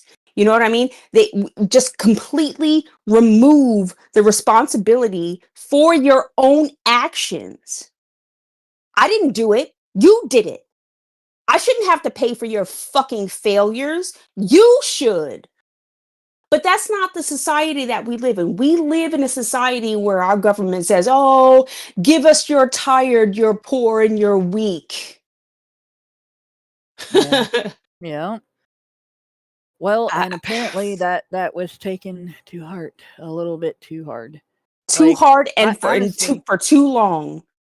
honestly, the one thing that I noticed about immigrants coming into my neighborhood, they had intact families, even when they were poor, even when they were Yes. destitute and Yep. working under the table. They still had intact families. They Because got that on us. we have because we have erased the idea of the family since 1865. We have erased the idea of the unity of the family as being the stronghold of a household, right? That is how you create. Listen, if you're going to have kids, then that's the way you should do it, with two people in the household. Even if both people are not earning incomes, you have one person earning an income, you have the other person raising the children, and you're not sending them out into the streets, sending them out to daycare, to strangers, because, oh, I gotta go turn this clock and make this money. It's That you're so going to use to pay the daycare. exactly, and pay taxes to the government, right? Yep. I don't understand why people haven't woken up to what the fuck it is we're doing here. Basically, we I mean, are we're funding a machine. We're not actually helping people in that situation. It's the path of least sorry, I just fucking lost. It's the path of least come on, help me. Path of I know it. I know what you're trying to say too. It's not resistance. It's the path of yeah, no, least effectiveness. yes. Right. Yes. You think about it, and under a lot of circumstances in the past, one of the reasons why you had that situation where the man worked and the woman took care of the kids was because after the costs associated with having both parents work while the kids are young, and not having one parent at home taking care of the kids, one parent's income would just kind of vanish. Between the taxes and the expenses. So the only reason that people did that would be if both parents could get insurance, health insurance, and maybe they needed more than the average in terms of health insurance. And by the way, health insurance has deteriorated significantly Oh my God, yeah. compared to when Yeah. we were kids. Well, And listen, our health in general, it has decreased significantly because we have been. I'm sorry, I'm going hard, maha on us, but like our food system is disgusting. The PBAs that are in our food system and toys and everything, it everything that we consume is not everything, but most everything that we consume is killing us because it's produced on a mass scale because people don't want to do the hard work. It's not incentivized for us to grow our own food. well, Right? it's actually because of women working. All right. So Right, if right. let's say you got a family to feed, and you have two options. All right, you're working full time, so you're going to spend 8 hours out of your 24-hour cycle working for an employer, and you're going to be tired afterward. Right. And if you do work before you leave for work, then you're going to be tired at work. Right? Yep. Those are your options there. And the choices that you have in terms of providing a meal for your family that day involve cooking something from scratch that might take hours and hours of labor to finish, right? Man, listen, Or don't tell me. I yeah, was I in know. this kitchen from Thinking from 5:30 to 3 hours. It took me to cook one fucking meal, and it better be right. good. I hope he's hearing me. It better be good. But even if you But weren't yeah, making Indian food, Seymour. right? right. It's good. Even if I you weren't think. making Indian food, there are a lot of things that take a lot of time, and there are even things that don't take a lot of time. Like you have different choices with with food where you fix a crock pot meal and it takes 20 minutes to prepare it, and then it cooks all day, and then Right. you come home and it's ready. Right. But if you can't have a crock pot meal every night, you want something else. You're looking at your prep time, cutting things up, preparing, seasoning, Yeah. making Yeah. sure you have to have a clean kitchen for that too, because if you cook in a dirty kitchen, you poison your family. Yeah, no, And no, I laugh at because I watch a lot of recipe videos because I cook a lot, but there's these videos that it only takes 15 minutes to cook this meal. Meanwhile, it takes like 30 minutes to prepare everything, right? right, It must be nice if everything was just chopped up for you. Yeah, I could throw it in a pan. Of course, it would only take 15 minutes, but no, not in reality. right. You For know, purposes of the video, they have the ingredients and all those little prep dishes, and those are nice and everything. But you have to actually put the ingredients in there for them to right? be in there, right? So, you have that choice. Right? You can do the work, but you're exhausted from Mm-hmm. work, and you don't want to spend the time, and your kids are gonna whine about it. I didn't want that. I want this. Whatever. Blah blah Yeah, no, blah. fuck you. You And go to bed hungry. or worse, so one kid comes home at this time and another kid comes home at that time, and your husband comes home at that time, and everything. Moms are ordering pizzas, they're getting boxed dinners that take 15 minutes of, you dump it into a bowl, and Right. you add some meat and you stir it up, and now it's breaded, or you shake it Or and you bake just it, or you or just throw it in a microwave, you yeah, you know? throw it in a microwave or you throw it in a pan. Kids, instead of eating home cooked breakfast, they're pouring their breakfast out of a box and putting milk on Yes. it and eating. With And a with a with that's a with a Kellogg's name on the top. right. Sorry, I just had to throw that in there. Yep. All of that stuff is a result of the changes in women's shopping habits that are directly related to women working full time more frequently than they were Yes. before. Yes, Right? Everything to absolutely. do with our diet. Like, we like to blame the food companies, Yeah. okay? But if nobody bought that shit, They wouldn't exist. they wouldn't exist. That's right, because it wouldn't be profitable. It's Yeah. only profitable because women look at those commercials on TV and say, "Oh my gosh, it only takes 15 minutes. All I have to do Yep. is cut open this bag and dump it in a pan and fry it for 15 minutes, and voila." Yep. And yes, I'm actually naming a brand name there, right? And it looks healthy because it's got little vegetables in it. You know, it's got meat in it. It's Some just the some fact that there's a whole bunch of little nasty chemicals in the sauce. yeah. Yeah. And that Like, you and look at the that's the ingredient list and it's a essay. oh my God. Yeah. Yeah, there's words that you can't even fucking pronounce, and it all relates to either salt or sugar. And There's that's words in again, those but ingredients lists that have more syllables than the entire last rant I wrote for a video on Honey Badger Radio. that is the thing. It's all hidden words for salt and sugar, which are all just, triggers. They're addictive. They're addictive, right? And it's just so wrong. Like, we don't Mm, know what real food tastes like because everything is so heavily loaded with salts and sugars, because it's all prepackaged and preserved. And what do you think they have to do to preserve that? They have to put an extraneous amount of fucking salt in it, and whatever, some kind of or other weird little chemicals. 16 Yeah. syllable word, that also means salt or sugar. We have to get back to just eating like fruits and fucking vegetables and, Right. whole grains and Well, and oh stop my falling for God. bullshit, okay? Yes. Right? Yes. I'll give you an example of the bullshit that women fall for. Right? Jello has existed for a very long time. Jello. Before a company started making gelatin and labeling it with that name, We people were had it. making gelatins, right, for a Yes. very long time. Some of Yes. them, if you look at some of the gelatins that people made back in the 50s, you'll be a little bit grossed out, okay?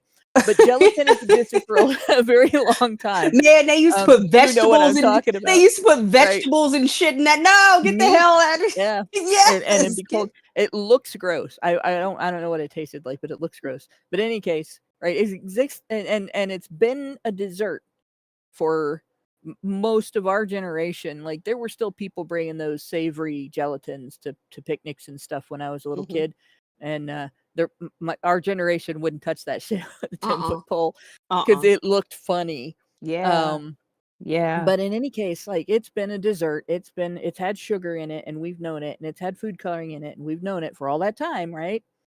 During the fat-free craze of the late 1980s, all of a sudden, without any recipe changes whatsoever, Jell-O became healthy Yeah. because it was a fat-free food. Fat free. Mm-hmm. Oh yeah. And then And no during one, the anti-gluten craze of the 90s, Jell-O suddenly became healthy because there was gluten-free Jell-O. yeah.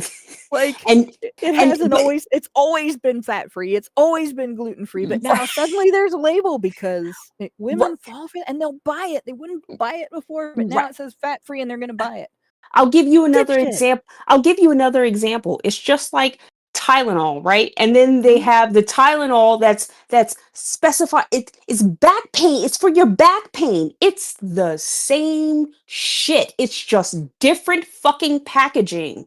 And you people are too stupid to turn the fucking label around and read it and understand because it's all about simplicity, right? Mhm. It's all about the ease of use and I'm in pain and I don't want to think about it. My pain is here in my back. Meanwhile, you don't want to figure out that, maybe you should be walking more, maybe you should be, a little bit more active instead of sitting on your ass and eating all of these fat and salt and loaded foods and processed foods. Stop Maybe suing the that's fruit leather companies and buy your kid an apple. yeah, yeah, yes. You don't even But have to cook it. You just put it in a bowl on your counter, and when your kid says, "I want a snack," where's the Twinkies? You say, "Well, we don't have any nope. Twinkies, but there's an apple." Yep. Like that's a really easy thing to do. It is, Maybe you take a minute to cut it up if your kid is young.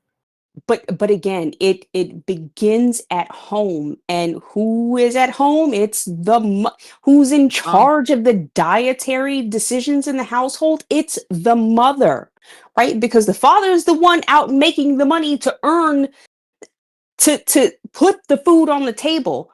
But what do? No, we just want to. Our lives are so. Our lives are so, oh my God, they're just so overwhelming with the dishwasher and the washing machine and all of the things that take care of the fucking vacuum robots. Oh my God, how Yeah. can I actually have time enough to go in the kitchen and make an actual meal? Are you Yep. kidding me? Are you kidding me? These people should not be allowed to have kids. Well, you know what? People are going to think we're unsympathetic. So let me tell you, before electric stoves and before gas ovens were available in your home, okay, your ancestors at the poor end of the income scale, They had to go. They had to go chop wood. Yeah, well, the men chop the wood most of the time, but women Well, did that sometimes too. Just yes. not as efficiently as the men. But here's the thing, all right?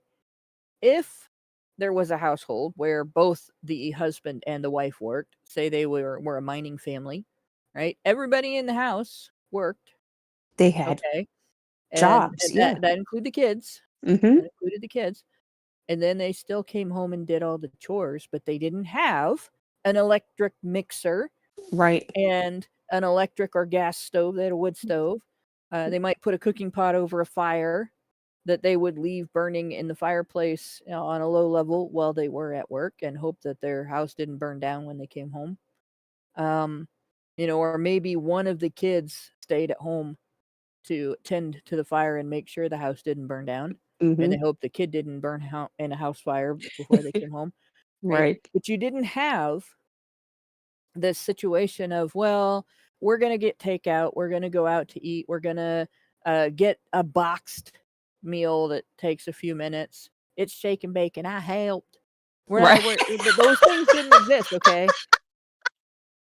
Like, they I did not do remember. shake and bake. I helped. I They didn't do shake and bake, right? helped. They did, and they still managed to do those tasks. Right? Mhm. They still managed, and even on a higher salt diet than we have today, like back in the pioneer days, where they didn't have a refrigerator. They might also not Mhm. have an ice box because they might not have ice service. Right. They might be lucky if they had a spring house, which was basically a shed built over a spring, so that the coolness of the water would provide some degree of refrigeration, and your eggs might last an extra day or two, and your milk might last an extra day or two, right? And an ice box literally was a a built box out of wood or metal that they would stick a big ass chunk of ice in it, and then that was what kept food cool to help preserve it. Mhm. But if you didn't have a large group of people, they didn't make the ice. Okay, they had something called an ice house, or an ice barn, and in the dead of winter, when their lakes and ponds would freeze, they would cut the ice off of that and store it underground in a building and use it as far into the year as they could until it melted. And they would insulate that building as best they could so that the ice would keep itself cold, um, for as long as it could. And then you would get ice in an ice box before there was refrigeration. And they still made it work. Yep. You had different services that existed that don't exist today, like milk delivery in Yeah. glass bottles that would show Yeah. up at your door. Yeah. um and ice delivery. In fact, a lot of old sketches in comedy sketches and movies and TV shows revolved around ice delivery up big stairways on where the house is on a big hill, and the man has to carry this immensely heavy, like more than a foot wide, more than a foot square block of ice. Which, if you don't think that's heavy, think about when you get the big bag of ice, okay? And that's like maybe a third of what he was carrying, Right. because that was solid. Maybe a quarter of what he was carrying, in fact, up those stairs. And it's awkward because you're carrying it with this device that is like a pair of pliers with a pointy end that sticks into the ice.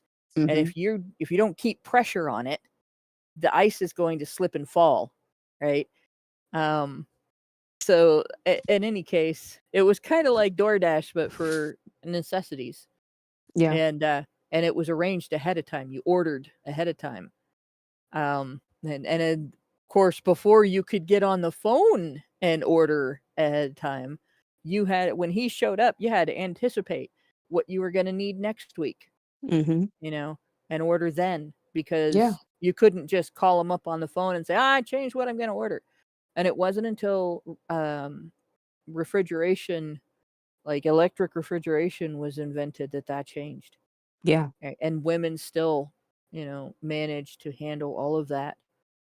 So women today that are complaining, and women using all of these conveniences and suggesting that it's the food company's fault for seducing women into buying all these convenience. No, bitch, you're lazy. No. You're lazy. You're fucking lazy. And then we wonder why we have in this country an epidemic of obesity It's because you don't get up and fucking do anything, bitch. Everything is handed to you. Everything is, you push a button and everything is done for you. And we never used to live like that. You know, And it's guess who?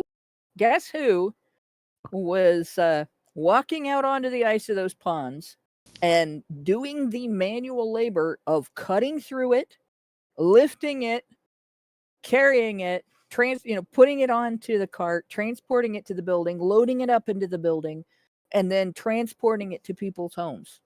let me guess, was it Sally? Was it Mary? Was it what was her name? Oh no, it Bob. wasn't. It's Bob. Yeah. Joseph, right? Jonathan, Dave. Bradley, Right. Orville. Right. That was a much more common name back then. I always liked that name. I always thought that was a very dignified sounding name. I love the name Orville. But in any case, yeah, it wasn't, it wasn't Mary. It was Harry. Yes. Larry. Yep. Right. Mary might be Harry, but it's not the same. Jesus Christ, Anna. I bet she probably John Doe was. says men invented the HVAC system, right? Yep. Men invented the HVAC system too. Yeah, maybe because they didn't want. You know what happens? One of the job risks of collecting ice from the lake was falling into it, falling into the icy water, freezing and dying under the remaining ice. Yep. And where nobody could come and get you, and you die. Like the rescue basically would be another guy has to go in with a rope attached to him so they can pull him out if he can't find you. Yeah. Yeah. Right. So it was incredibly dangerous. Right. You had this that was one risk. Another risk is if they're cutting it in big chunks and one of those falls on you in the process of getting it from the lake to the cart. Yeah, that's a broken bone. Yes. Before antibiotics, when any kind of gash, any kind of infection that gets introduced during that is sepsis. Right? Where, they could set it, but you're not getting any pain medication because that doesn't exist either. Yep. Same thing with the delivery. And there was quite a bit of change that took place over the last 3 centuries that led to women suddenly having the choice to buy shit for their families to eat instead of real food. Yeah. And and by the way, there's even you can buy frozen vegetables and eat them and they're safe. The thing that I look for when I go to the grocery store is the ones that don't say with butter sauce, with cheese sauce, with this or with that. Yeah. Occasionally I'll get those, but I try to avoid it because it doesn't say with butter, right? With cheese. It says butter sauce, cheese sauce. And when you look at it, it's not like how you make it at home where you make a white sauce with butter and flour and then add, more of what you want in it and then put it on the food. No, it's got like 20 different ingredients. Yeah. Right. And that you can't pronounce. Right. And so yeah, like even that you got to watch out for. But the habit of just everything is instant, everything is you put it in a microwave. It's not the microwaves that are damaging your food. That's not the problem. The problem is what you Well, I mean, what was in that box. Microwaves aren't the best either. They don't make the food taste as good. It's not as appetizing. No, I'm just I think they are hitting you either.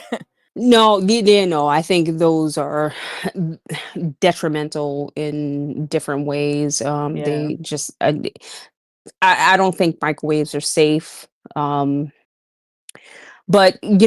again, going back to your point, it's just we never used to have these modern conveniences. It was just always You need something to eat? I'm gonna cook it for you. Here it is. Yeah. It came hot from the stove or the oven, and that was it.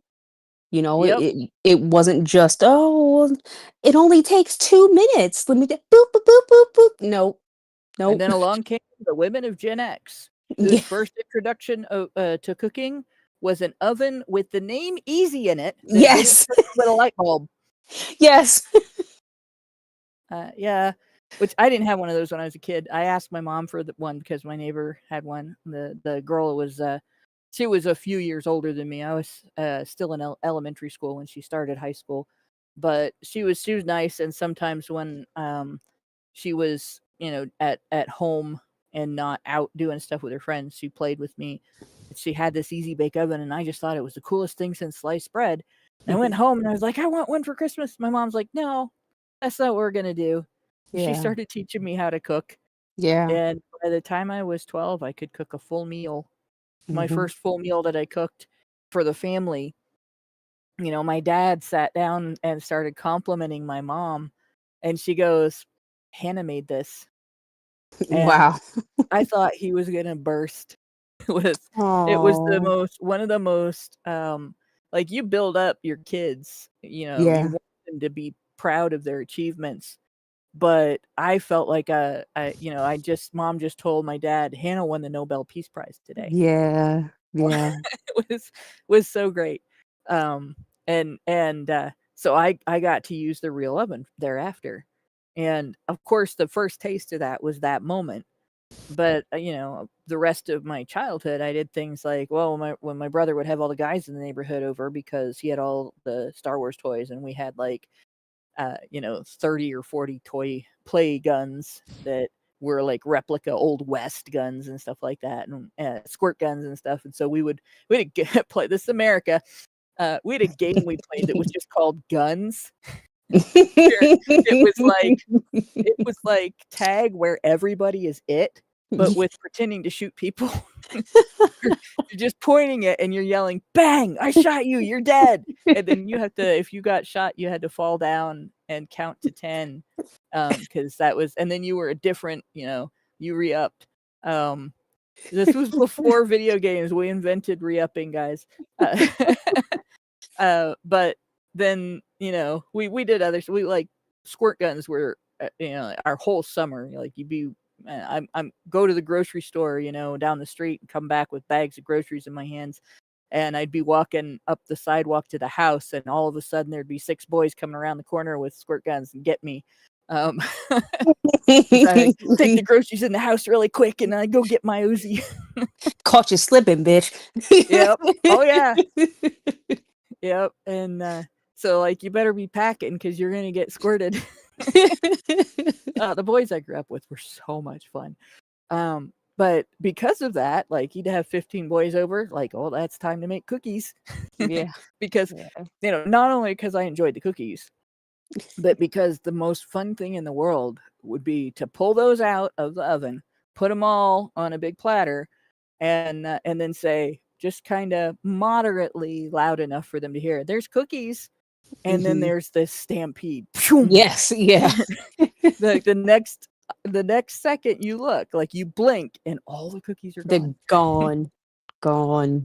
But yeah, our generation, we grew up with this idea of convenience being like the mainstay of your life. Everything had to Yeah. be now, everything had to be easy, everything had to be out of the box, instead of, I'm gonna buy a chicken and I'm gonna scrub it and I'm gonna pull the feathers out that they didn't get when they defeathered it because yuck. And then I'm going to cover it in olive oil or duck fat, and I'm going to apply herbs and spices and cook it for a little while and then take it out, stuff it with garlic and more herbs and stick it back in there and cook it some more and baste it in the process and all. Nope, nope. You go to the store and they have this hot tray, hot stand sitting out with chickens that they rotisserie cooked with spices that you didn't choose, and you buy it and it's already cooked and it costs less than the chickens that you have to go do all that work for. Yeah. And since you just got home from an 8-hour shift, you just on the way home, you pick up a couple of those and some vegetables that you stick in the microwave for a couple of minutes and throw in a bowl, and maybe some instant mashed potatoes, and you're feeding your family, right? And it looks the same as what your Mhm. mom did, but the nutrients aren't there. Yeah. And there are a lot of things in it that are bad. Yeah. And it actually, it might even not cost more than it cost your mom to feed your family. Although if you're buying prepackaged stuff, sometimes it does. But yeah, all your herbs and spices are complicated by all these other chemicals, and suddenly you're increasing your family's blood pressure. Yep. Or it's you buy something that's sugar free because sugar is just the root of all evil, right? And you ignore the little asterisk after sugar free, where at the bottom of the package it says, warning, this causes cancer in rats. It's Yeah. been shown to cause cancer in lab rats. So you feed your kids their cancer, right? And there you go. And that's why we're in this situation. Mhm. But yeah, women are going to have to step up if we want our civilization to survive. And in terms of these things that we've been talking about, all of these different government shortcuts, all of these different government benefits, and all of these long march through the institutions, the things that now is mad about, Trump changing stuff that's not being funded anymore, stuff that's not being done anymore, none of the DEI shit, right? It's all stuff that it's in existence in the United States and in Europe, in the first world parts of South America, in Australia, in the first world, maybe second world, I guess, parts of Africa,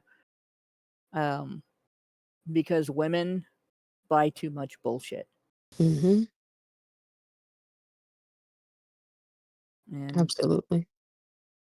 I worked at a convenience store for 6 years, and my boss thought I was this expert salesperson. Sales is really the key. The key to sales is really finding what the person needs and figuring out a way that the thing you're trying to sell them meets that need, right? Mhm. Or identifying a need the person didn't know they had, so they'll buy what you're trying to sell them. Yeah. Now, mostly what I sold was sandwiches and coffee. That's pretty easy. People coming in there were looking for food, so it's easy to sell that, right?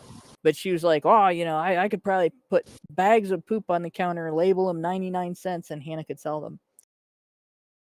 Well, if you label it compost starter, and you just give a little set of instructions how to compost manure, yeah, I could sell the shit out of that to Literally. women.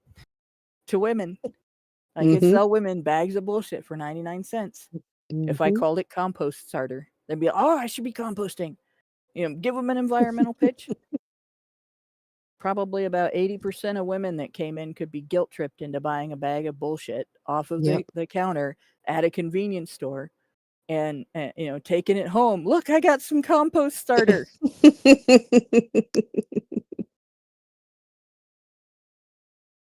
Like, women, we got to do better. We got to do better. Yeah. Well, they do. Listen, I'm doing my part. Y'all bitches gotta get your shit in line. I don't know what the fuck Yeah, y'all doing. I'm over here spending 2.5 hours, almost 3. I know we got to get to the next thing. Ay, ay, ay. Sorry. No, no, We had a lot to talk about. I didn't think that this material would take us this long, no. or I would have broken it up. a little more. Neither did I, but you know, listen, it's Yeah, not often that you catch me in rare form, and right now when it comes to this discussion, when it comes to this topic, oh yeah, yeah. no, I've got a lot to say about uh this topic to these women who think they're boss bitches, and Oh God. they're leaving their children to, you know, strangers to raise them because We they need to think do that, a whole show on boss bitches oh because there god, are some yeah. things that I've run across recently that. But we'll do that. I've still got stuff on the back burner that I really want to do as soon as I can just get my shit together on it. That I haven't forgotten, and I'm just trudging through. Getting. I've got some health things that I've got to deal with, Mhm. and some of them are genetic. One of them is just by pure chance. Could have happened to anybody. But my chances were worse because of my genetic issues. So of course it hit me. But and one of them is because I got fat. Actually, a bunch of them will get better if I just lose like 50 pounds. But in any case, in the middle of doing all that, I haven't had the energy or the time with my overtime work to get my ducks in a row to do. When I want to talk about war, I'm not talking about it from a man's perspective.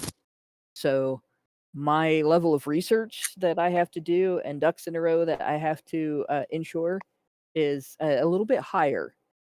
And I don't think it's sexist to say that. I think I'm once removed or maybe even twice removed because of my existing disabilities from that whole situation, aside from me worrying about the men and boys I know who are young enough and old enough to be forced to fight. So that's not something that I can just grab the information, read over it once, and then go back over it and present it to you guys. It's something that I'm going to actually have to talk to people who are more knowledgeable than myself, and maybe bring someone on the show that I'm gonna have to actually contact and make arrangements with and all that kind of stuff. So it's Mhm. it's still in the works. It's still on my back burner. Um, I get a free sexism pass, says Mangaka 92 on Rumble. It's because I'm a girl, isn't it? But I'm not. I'm a woman. I haven't been a girl in Let's not count. some 35 years. 35 years. Yeesh. So yeah, yep. What with that, I think that we have completely covered everything I want to cover. I given you a little bit of a heads up on the things that I want to cover in the future. So I think that's all we really need to talk about tonight. Thanks everybody for listening. Thanks to my two co-hosts for this was a long sausage, and thanks very much to Brian for working in the background that extra amount of time. Yeah. And we really don't have any super chows or super chats. I read the only Rumble rant. So good night, all. Good night, We will see y'all. you next Next Thursday. Thursday. Men's right activists are machines, dude. Okay? They are literal machines. They are talking point machines. They are impossible to fucking deal with, especially if you have like a couple dudes who have good memory on top of that too. Holy shit, you're fucked.